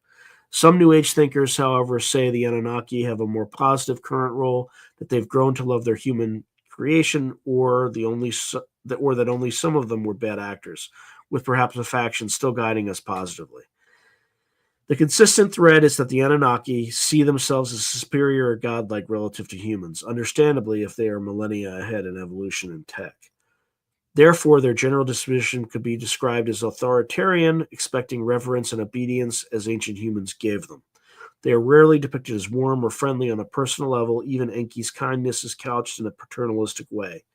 So whether one frames them as our stern progenitors or oppressive masters, the Anunnaki are usually not considered friendly in the way Nordics are. At best, they are distant and inscrutable caretakers. At worst, tyrannical overlords. In myth, they literally imposed kingship and demanded worship. Going back to ancient records, the Anunnaki were said to be physically giant and often needed humans to do physical tasks, hence creating us. They apparently could interbreed with humans. Many mythic heroes, Gilgamesh and others, were supposedly part Anunnaki, implying crossbreeding was possible. Thus, one trait is their genetic compatibility or experimentation with humans. Even modern abductees who claim an Anunnaki connection sometimes feel their bloodline is special. Sumerian iconography of the Anunnaki often show the winged disc or stylized star symbols. In modern encounters, people claiming contact with ancient beings report seeing similar symbols either in dreams or on craft. The Anunnaki were associated with specific attire and myth, often horned helms and tiered skirts, and depictions carrying rods and rings, interpreted by some as technical instruments. If encountered today through alleged remote viewing or psychic contact, they are often described similarly as imposing robed figures. Historically, they spoke through priests. If one believes channelers now, they might communicate telepathically in a commanding tone.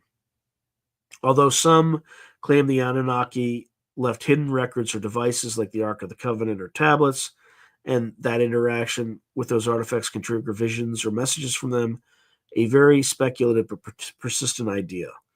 Another consistent theme is the concept of return. Many believe the Anunnaki promised to return, tied to the idea of Nibiru's orbit bringing them back.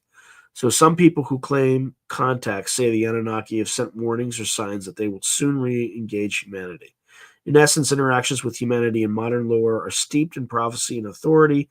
When people believe they met an Anunnaki, usually via metaphysical means, it's often with a mix of awe and fear, as if meeting a deity. Lastly, because of Ike and others conflating them with reptilians, occasionally traits like shape-shifting or reptile appearance, scaly skin, etc., are attributed to Anunnaki as well. This is not in Sumerian text per se, but has merged into UFO lore, so one might hear an experiencer say they saw a giant reptilian-like figure in a robe claiming to be one of our ancient gods. In summary, interactions, when reported, carry a heavy mythological gravity, loss of symbolism, messages about humanity's origins or future, and a palpable sense of dealing with an ancient power. All right, I think I'm going to power through the number 8, and then I'm going to, I think, take a much needed break at that point. I mean, there's a mountain of material that I'm trying to get through. So, all right, number 8, Arcturians. Arcturians are often cited in New Age and UFO literature as an extremely advanced, benevolent extraterrestrial civilization orienting from the star Arcturus in the Boetes constellation. While not commonly linked to abduction scenarios, they are frequently mentioned by contactees, channelers, and some experiencers who have more spiritual or metaphysical encounters. Arcturians are usually described not as physical abductors, but as spiritually advanced light beings that can manifest, or that can also manifest in a humanoid form. When a form is described, it's often a 3 to 4 foot tall, blue skinned humanoid with large, gentle eyes, or sometimes taller humanoids with pale blue or violet skin.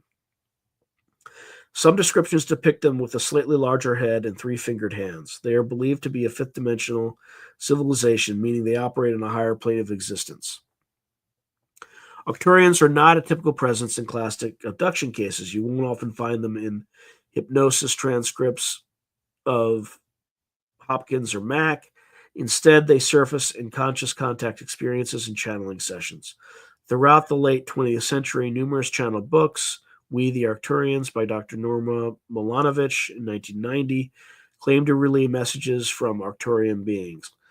Moreover, some people undergoing out-of-body experiences or meditation report encountering Arcturian guides. In terms of raw numbers, they might represent a modest portion of reported contacts, perhaps on the order of less than 10% of people who say they've had ET contact mention Arcturians specifically.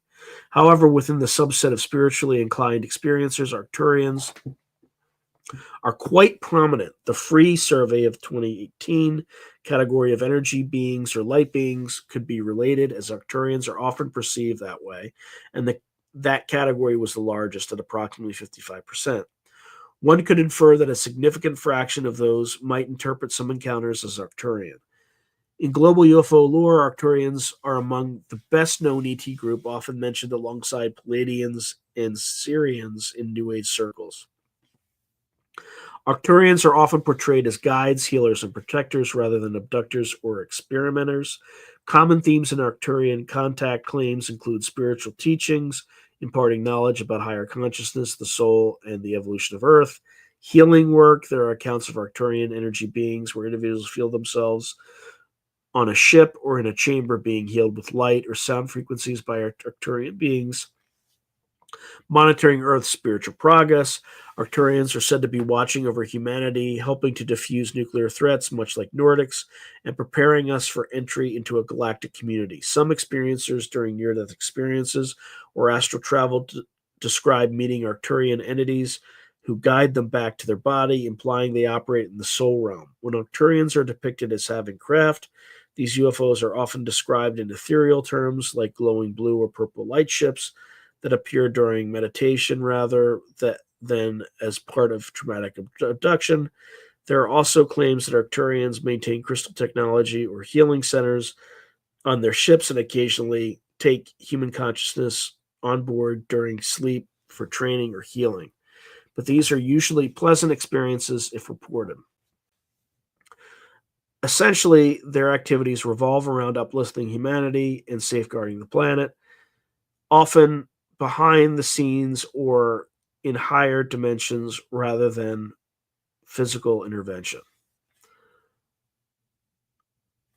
Arcturians are credited with some of the most advanced technology, especially in terms of consciousness and healing tech. UFO lore often states that Arcturian spaceships are state-of-the-art, powered by crystal engines, entirely run by thought and light. For instance, they supposedly have energy beam weapons that can neutralize negativity and machines that can regenerate the body.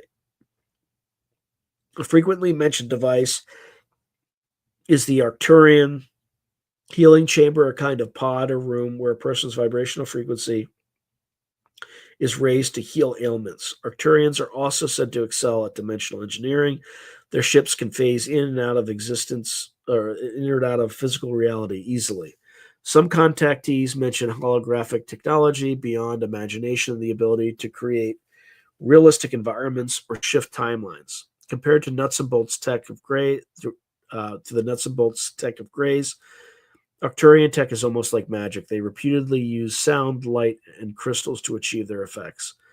Arcturus being an older star, the legend goes that they have millions of years head start on us.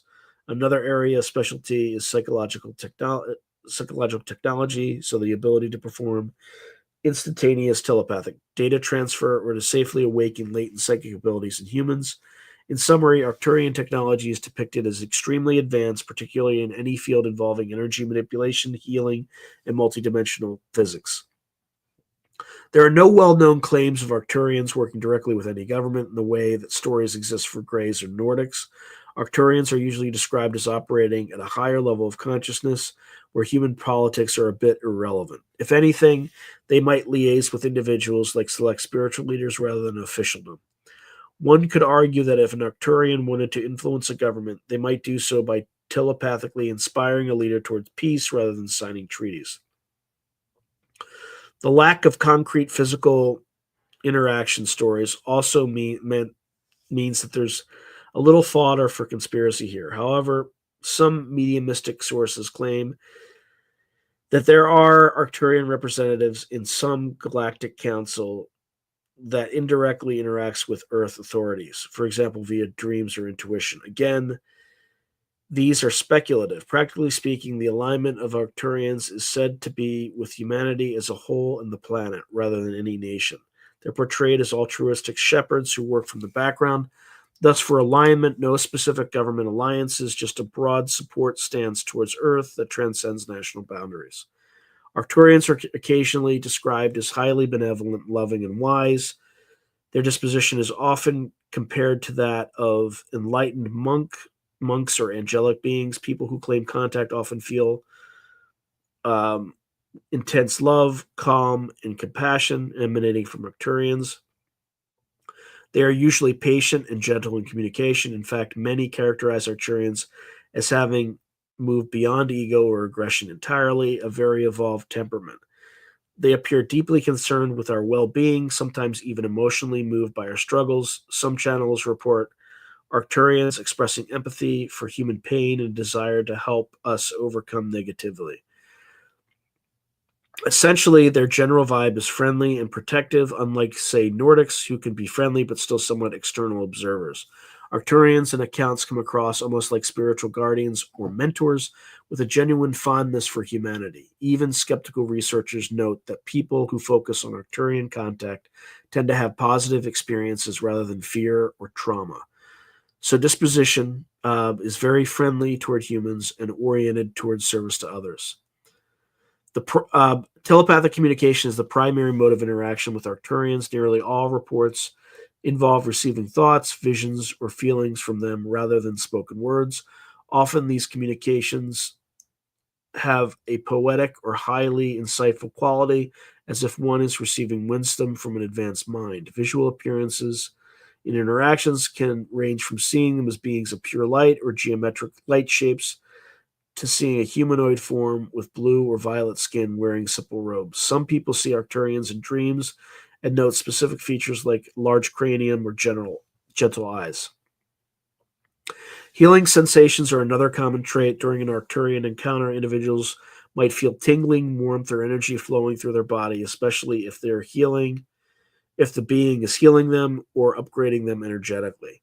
Time distortion is, excuse me, time distortion is sometimes reported. A meditation with an Arcturian might feel like hours, but only minutes pass, indicating they work in altered states of consciousness. Arcturian communication sometimes involve sacred geometry. People have drawn intricate geometric patterns after encounters, believing them to be Arcturian codes or energy sigils.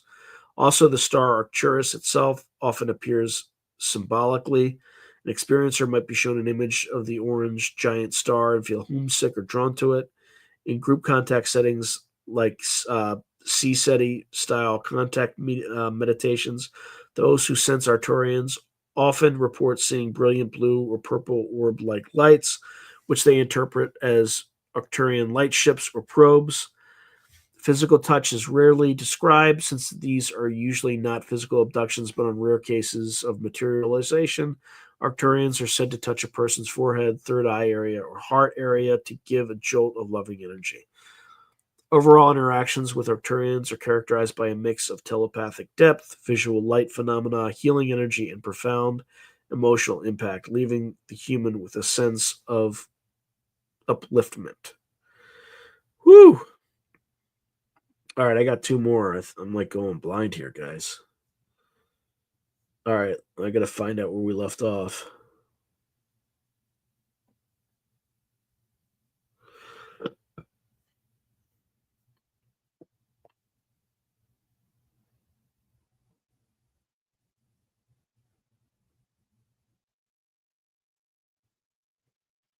Okay.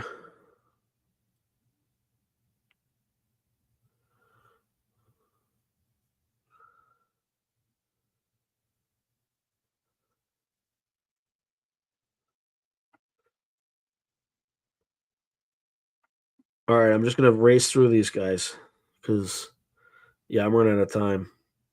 I think we have like 23 minutes left.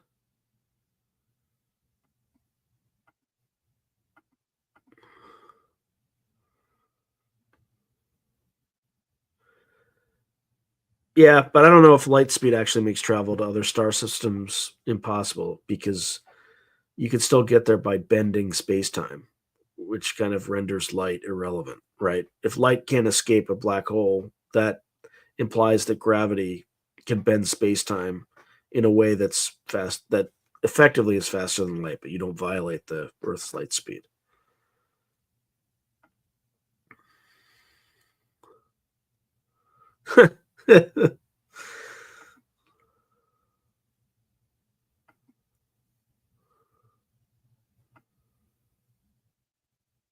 I selected a tall Woo Rider D. I selected a tall white in a pickup game of basketball to be on my team. My goodness, we got smoked. Huh. Legends of a veil between alternative worlds are very old and new. Yeah. Yep. Especially during like solstices and equinoxes.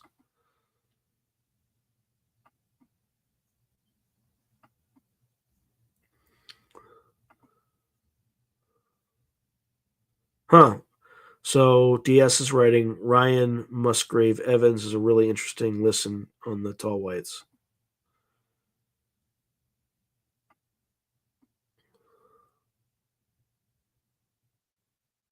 Hey, thank you, MG. Yeah, I don't know what they're looking for with the algorithm. It's just not me.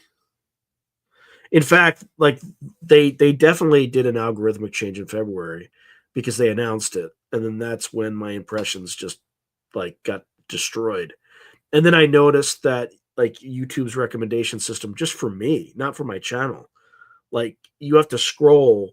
It takes, you know, 5 times as long to find anything you want to watch because their algorithm's all messed up. So it's not even tuned to me. It's tuned to just crap.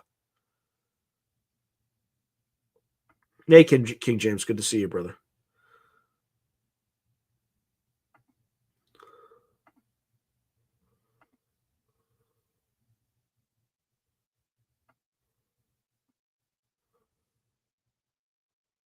Yeah, you could be right, Roger. Roger's saying Anunnaki might be from another alternative Earth, not other solar systems or planets. Hey, Kason Lee, good to see you, man.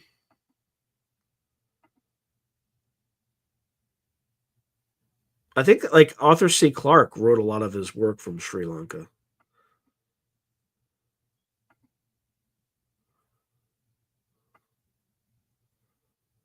Yeah, that word keeps coming up, ley lines.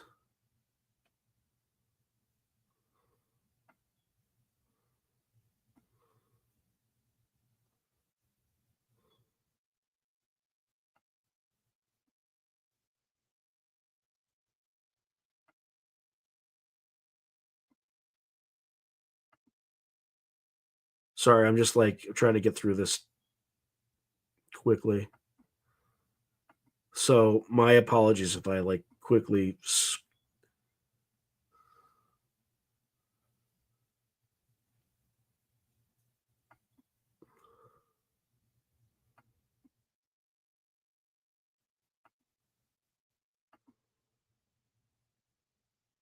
Yeah, yeah, I'd like to be on the health plan too. Like I wouldn't. If there's any Arcturians out there, if you could like make this head cold disappear tomorrow, that would be great.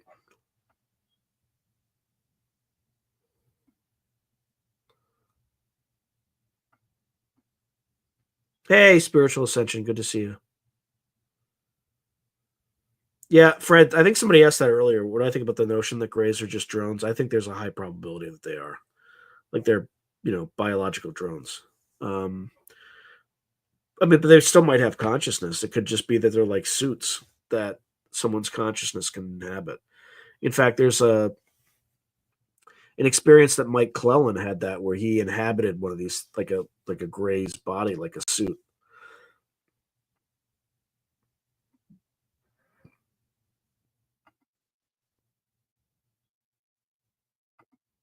Okay.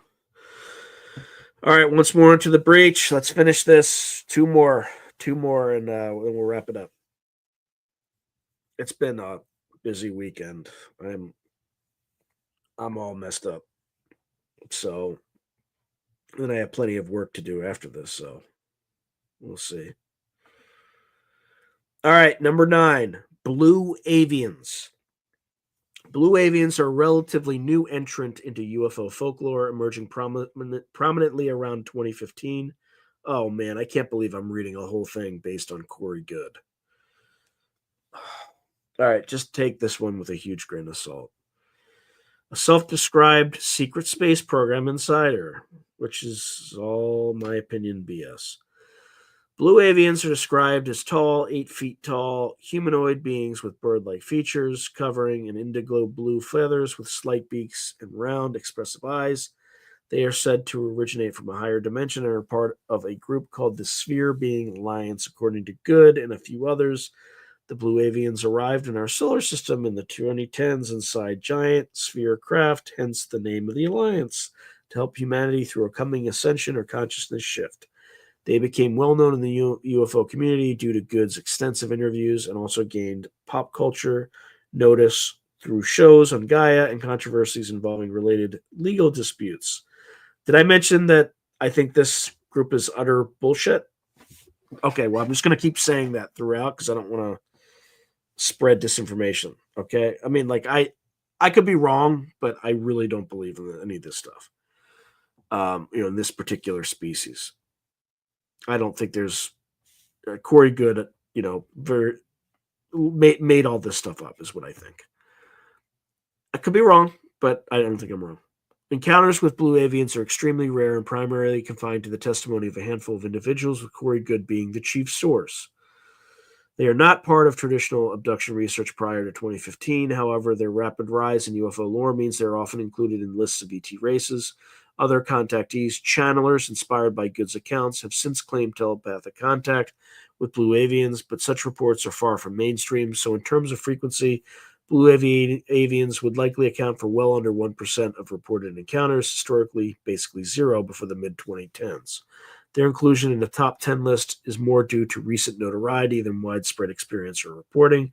Notably, the introduction coincided with a surge of interest in secret space programs, and they were featured in the public eye through conference presentations and a Gaia TV series. One can say they are a top species in terms of current UFO pop culture, if not in sheer numbers of eyewitnesses. According to Good, blue avians are non-interventionalist helpers. They allegedly do not abduct people. Instead, they communicate with select individuals via telepathic messages or in dreamlike encounters. Good claims the blue avians gave him and others messages to share with humanity about spiritual growth, forgiveness, and preparing for a future leap in consciousness. The blue avians, supposedly as part of the Sphere Being Alliance, placed enormous spiritual energy fields in our solar system to buffer cosmic energies that are hitting Earth to reduce catastrophic events during a galactic alignment. They are also have been said to meet with secret space program delegates to negotiate a peaceful transition as corrupt elements are exposed. In more relatable terms, some people have meditated and felt the presence of a blue avian offering guidance and encouragement. They are not reported performing medical exams or cattle mutilations or anything invasive. Their activities are largely about communication, observation, and influencing the spiritual domain rather than physical action. In Good's narrative, a blue avian named Raw Ayer accompanied him to meetings as a sort of sponsor for humanity's positive actions. Outside of Good, few can attest to any blue avian activity. No shit. So most of this category's info comes from his storyline. Essentially, diplomacy and consensus consciousness raising are their focus. Blue avians are said to be an extremely advanced race, possibly 6th to 9th density beings, meaning their technology might be indistinguishable from spiritual power. The standout tech mentioned is the massive spheres ranging in size from moon-sized to Jupiter-sized, which allegedly could cloak themselves and phase in and out of our dimension. These spheres were described as attenuating dangerous energy waves, indicating a technology to manipulate stellar or cosmic radiation on a huge scale.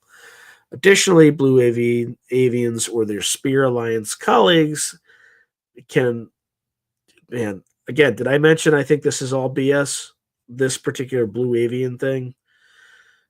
I'm just going to mention it because I sound like a Looney Tune as I'm reading this. I mean, this makes good science fiction, but I think that's all it is. Can create protective force fields. For instance, Good said that when negative ET groups tried to escape the solar system, the sphere beings used a barrier to quarantine them here in personal interactions. Blue avians have been noted to use teleportation or to simply appear, disappear at will. Again, more a function of interdimensional ability than mechanical tech. They communicate via telepathy and hand gestures, possibly augmented by their advanced mind capabilities. There's mention that blue avians and their races have tractor beam like tech to relocate vehicles, and in general, their craft are rarely seen but presumably highly advanced. Another specialty, an object known as the smart glass pad in Good Story, like a futuristic iPad with all alien info. Reference blue avians, implying a vast database of knowledge, which could itself be considered a technology of information. In short, blue avian technology is subtle and largely implied, given their high density nature.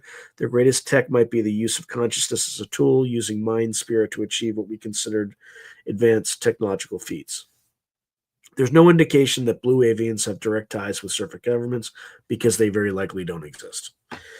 Their interactions are per Good were with secret space program officials and an alleged Earth Alliance, a faction within military intelligence working to expose UFO secrets. Publicly, no governments have ever mentioned blue avians. If one takes Good's accounts, blue avians purportedly avoided dealing with formal governments or negative ET groups and instead reached out to more hidden players like breakaway space program folk and to everyday people like broadcasts via broadcast and telepathy. Thus, in the open literature, no known alignment with any human government. Even in conspiracy circles, blue avians are generally seen as above the fray of politics. Interestingly, some skeptics suggest blue avians were inspired by the bird people from the Law of One channeled material. Okay, this is where the probability that these things exist increased a tiny bit. Okay.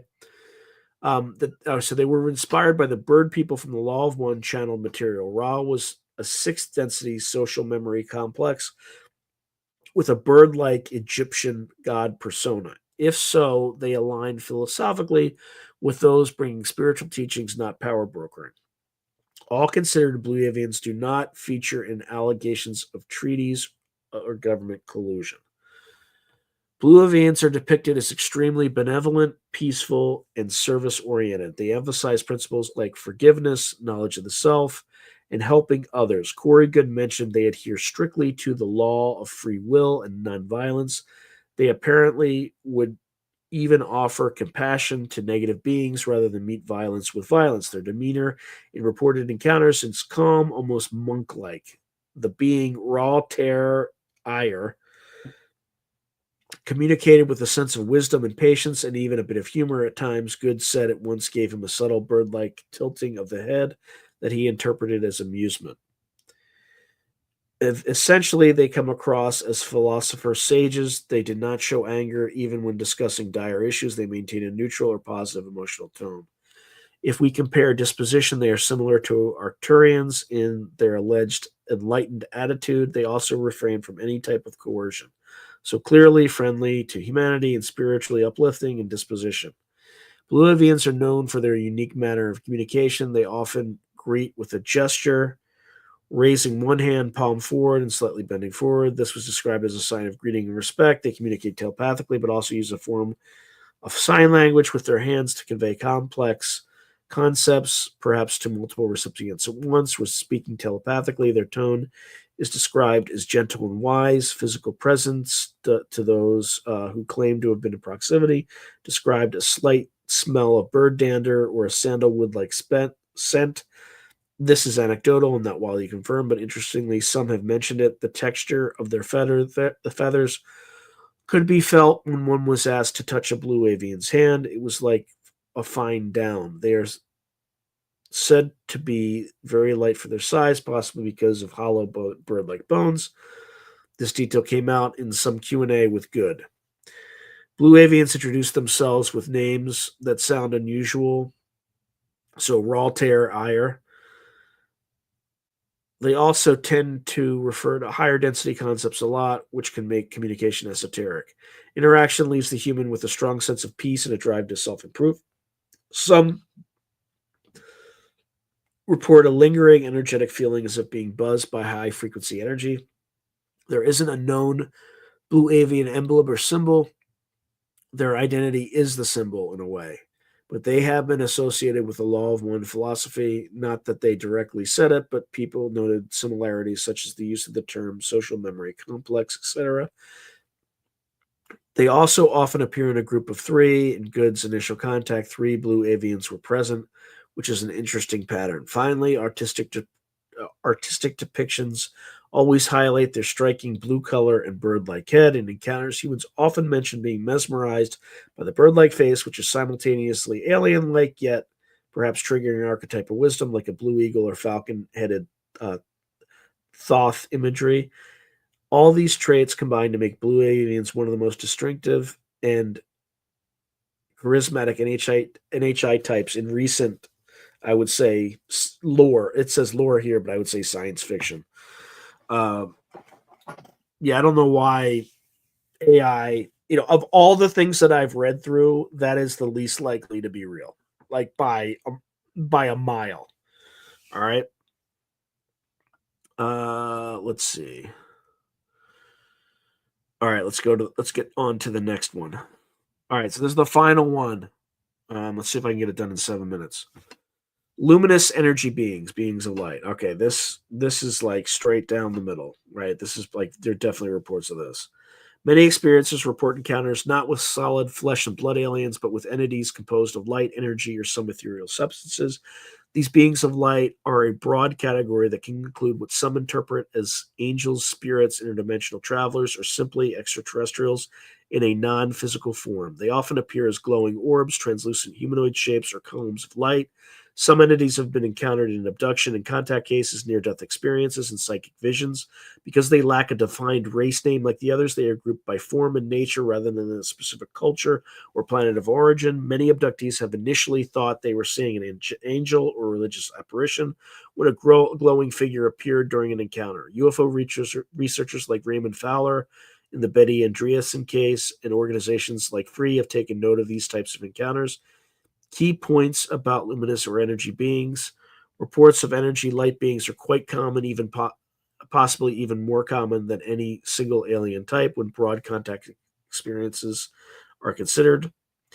The Free Experiencer study of 2018 found that the most commonly reported type of being encountered was described as an energy being of light. Around 55% of experiencers reported this type. This is slightly higher than the gray alien category in that survey. However, it's worth noting that many of these experiences might not be classic abductions, but rather spiritual encounters or events in altered states. Nevertheless, in abduction literature, there are cases featuring light beings. For example, Betty Andreas and Luca, a famous abductee, described an encounter with a radiant Jesus-like being of light that imparted religious messages. Another abductee, Whitley Strieber, described blue or golden orbs present in some of his experiences. Also, some witnesses to UFOs at times report seeing orbs of light that seem to have intelligence, sometimes called light balls or plasma beings. Given the range of contacts, luminous beings probably rank very high in terms of reported frequency, although interpretations vary widely. One person's angels might be another person's extraterrestrial light being. Energy beings are often seen in roles that are more observational or supportive rather than physical intervention. Abductees have reported that during an examination by Grays, a benevolent, glowing figure appeared to calm them or communicate telepathically that everything would be okay. In other cases, especially in contactee or mystical experiences, beings of light perform healing or give messages. Common activities include teleporting the experiencer's consciousness out of their body. Some abductees describe being taken as an orb of light themselves, guided by a larger light being, showing visions of global catastrophes or beautiful future landscapes, and explaining spiritual concepts. They are also sometimes escort the experiencer through walls or between dimensions, acting as a guide. In near death experiences, beings of light famously review one's life and convey love. Some UFO researchers believe these could be the same as the ET light beings described in Contacts. In a smaller subset of cases, light beings have been less benign. A few people have recounted being chased or terrified by an orb or a glowing entity, perhaps due to the unknown, but overwhelmingly their actions are described as comforting, enlightening, or simply watching. They often appear during CE5 or meditative contact events, such as floating lights that interact, like responding to laser pointers or thoughts. So their activities might be summarized as communication, observation, guidance, and healing, frequently on a psychic or spiritual level rather than mechanical. If these beings are extraterrestrials, one could surmise their entire presence is light. It implies a mastery of energy manipulation and possibly interdimensional travel. They may not need spacecraft as we know them. They themselves might be the technology. Some theorists or theories suggest they are extraterrestrial consciousnesses without physical bodies, effectively an advanced tech state of existence, perhaps the end result of a civilization evolving beyond matter. They could possibly use light-based vehicles or Merkaba, i.e. light bodies, for transport. In cases where energy orbs are seen around UFOs, it is thought that they may be a form of drone or sentient energy tech that can scout and gather information. Another concept is the light portals. Energy beings have been reported creating portals or appearing from orbs, which implies technology to open dimensional doorways. If we interpret them as interdimensional, then their specialty might be phase shifting technology to move between physical and etheric realms. In healing accounts, they seem to use sound or vibrational tools. People sometimes hear a harmonic tone when a light being heals them, suggesting a use of vibrational tech. It's admittedly hard to separate what is technological versus what is innate ability for such entities. In summary, their technology appears to be the manipulation of light and vibration, enabling them to continue or to communicate and travel in non-physical form. Some experiencers talk about crystal orbs or rods that these beings use, but those could be how our mind translates their actions. Fundamentally, they represent a positive interaction of consciousness with technology, where the line between a tool and a being is blurred. Alignment with governments. Beings of light don't enter into government conspiracy tales much, likely because their presence is more esoteric. They are sometimes cited by spiritual leaders or even the Vatican in the context of angels, but not a negotiated ET faction, or not as a negotiated ET faction. One exception, there is an unverified story that President Eisenhower met not just with Greys, but also a Nordic or angelic being who warned him. This being could be interpreted as a light being, though often that's considered a Nordic. But that's anecdotal. Realistically, these encounters are personal and often private. If any government has knowledge of interdimensional light beings, it's not publicly recorded.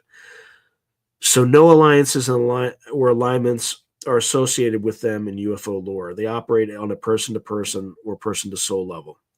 Luminous beings are almost always reported as profoundly positive, loving, and wise. Many experiencers equate them with angels or divine messengers because of the intense sense of peace and love they radiate. For example, Betty Andreasen, a devout Christian, interpreted the being of light she saw as possibly Jesus or an angel due to the overwhelming love she felt. Others who are less religious might just say it was an advanced alien with a compassionate vibe. These beings often communicate messages of unity, love, ecological concern, and human potential, aligning them with a benevolent disposition. There are a few outlier cases of frightening light entities like the Brazilian Chupa Chupa phenomena in the Amazon, where glowing objects allegedly injured people in the 1970s. but it's debatable if those were beings or just devices. By and large, when someone reports meeting an energy being, it's transformative in a positive way.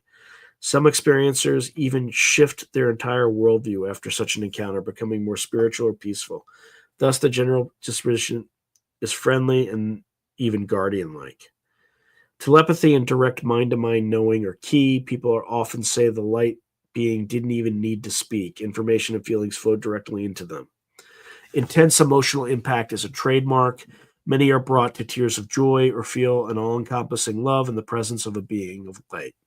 Physical sensations of warmth or tingling, and sometimes a feeling of lightness or being out of body when the being touches or envelops the person.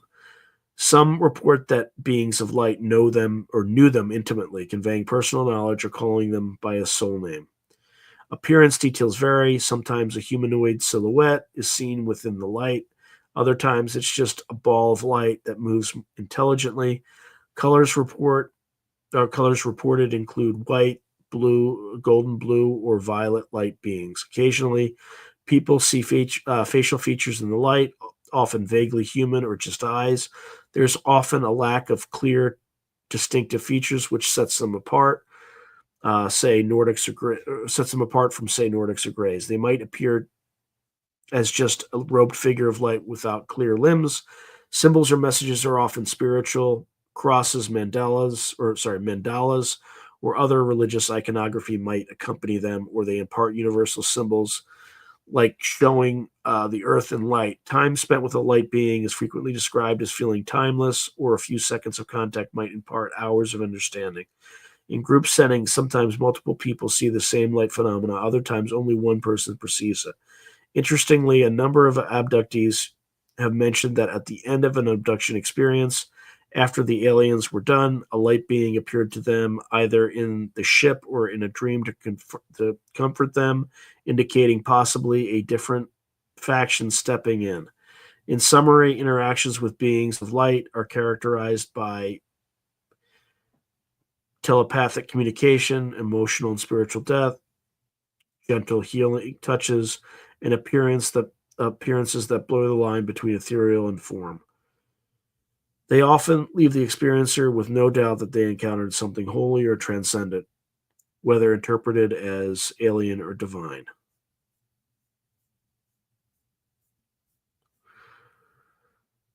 So each of these categories contributes a distinct thread to the tapestry of UFO and contact lore, while some, like Greys and Nordics, are almost household terms due to their frequency and media exposure. Others, like the bullshit blue avians, are niche but illustrative of how the phenomenon continues to evolve in people's imaginations. Let's just say we're talking about the blue avians. The above summaries encapsulate the core characteristics and reported behaviors of these NHI races, providing a comprehensive look at the who, what, and why of reported extraterrestrial or interdimensional visitors over the past near century. Woo! That went a little over long, but okay, I'm just going to go through very quickly comments, but I think I'm about to go blind. That was just too much.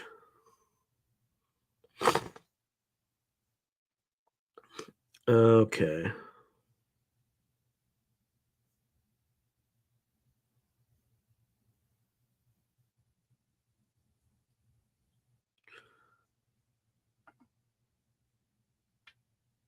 All right. All right. I know where we are now.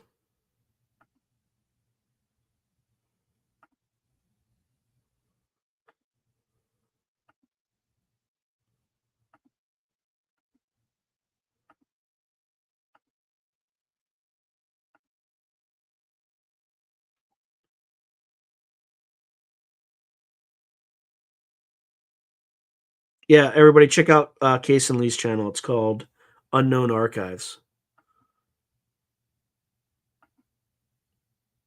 Yeah, let's see. All right, I'm like repeating a bunch of these stuff. Sorry.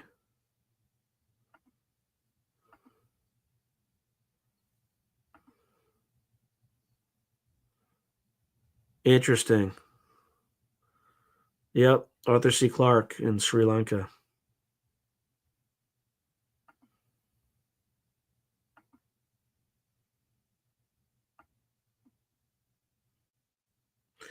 Yeah, I mean, the secret space program stuff that Corey Good is suing people because they just indulged in his delusion is clearly indicative of like he made it up. Gaia, there's some good stuff. I'm sure there's some bad stuff too.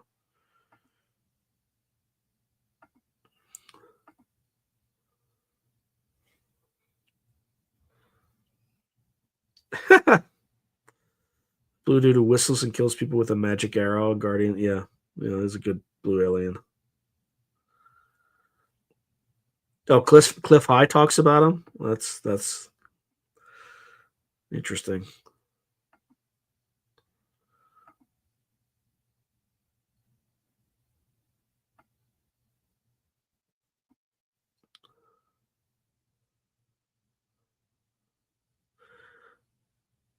Yeah, yeah. I just don't think the Blue Avians, as conceived by Corey Good with their Sphere Alliance, exist. That's all I'm saying. It's very specific.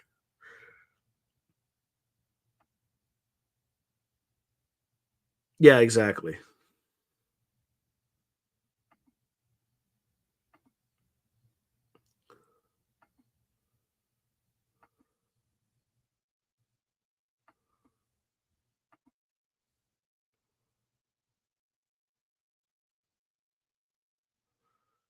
So Fred's right. What do you think of Carl Sagan's contact idea that they show themselves as a familiar being to prepare humans on first contacts? Yeah, I think that's right. I think Anjali said as much on my when I interviewed her.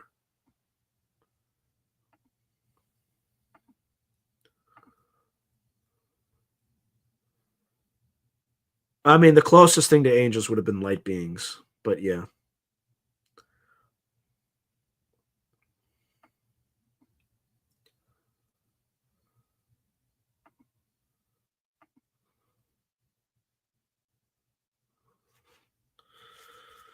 I wouldn't classify AI. I mean, I would classify it as a non-human intelligence, but I wouldn't call it an alien.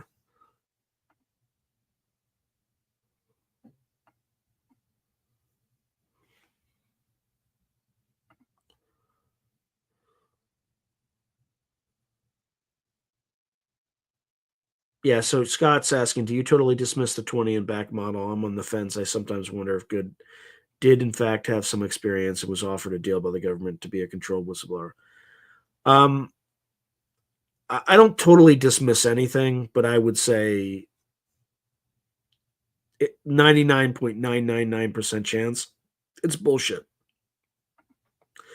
And the reason I think that is because he's suing everybody that like says, "Oh, I was part of the secret space program. I was 20 and back." Right? If it was a real thing, he would have no grounds to sue people. But since he made it up, then yeah, it's probably his intellectual property.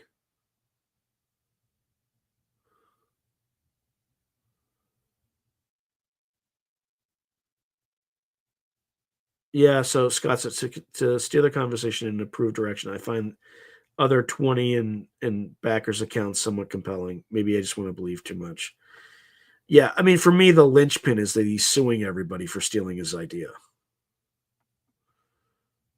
And again, I could be wrong. I'm totally willing to be wrong. Hey, thank you, Planet Watering Citizen. Yeah, this one was a long one. In fact, I'm like 10 minutes over where I should be. I'm just trying to get through all the comments before I go. Yeah, happy to help, Kason.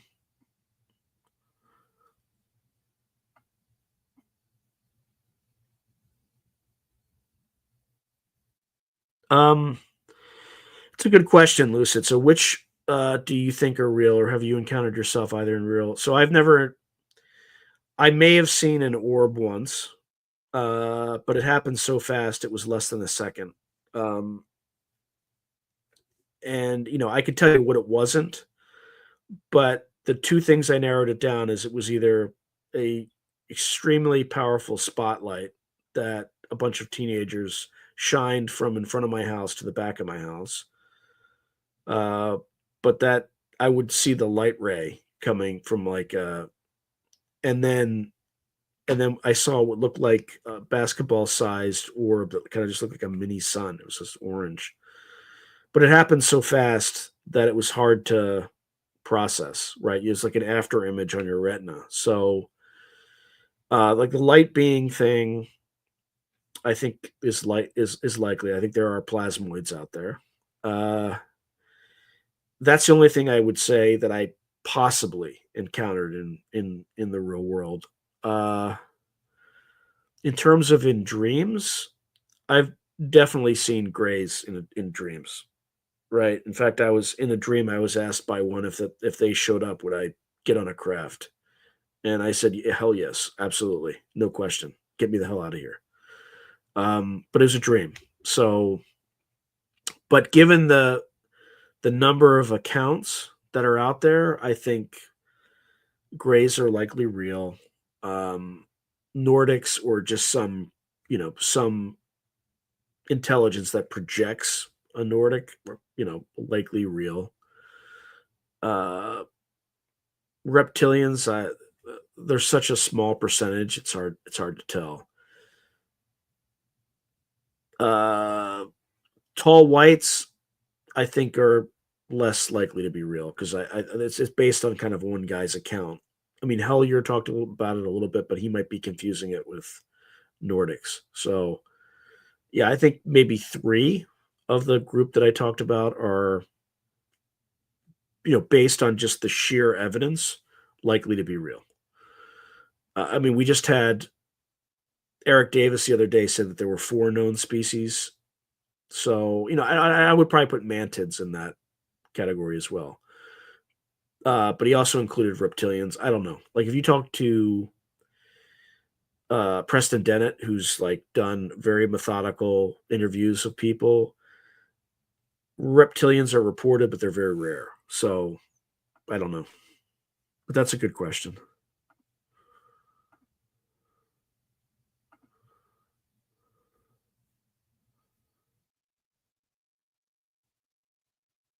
Interesting.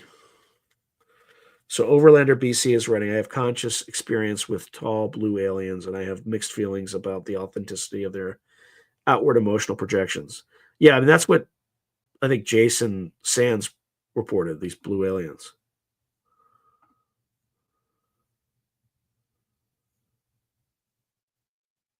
Yeah, I mean, it is designed to mirror you. You have to use absolute mode so it doesn't mirror you.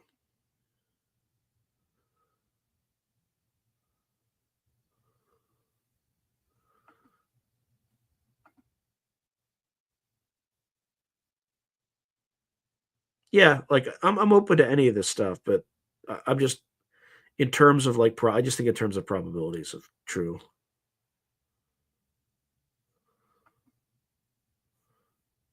Yeah, there's something that's real for sure. Alright, folks, I'm, like, almost 15 minutes over, and I have a lot of other work to do, particularly. Yeah, I do record all my Chat GPT convos too. That definitely helps. So anyway, thank you everyone. Y'all have a fantastic night, and I think I'm gonna have my own, on the like on the regular channel through a glass darkly. Outside of through a glass dark radio, I'll probably be doing my once monthly thing, middle of this week. But anyway, thank you all. Have a great night.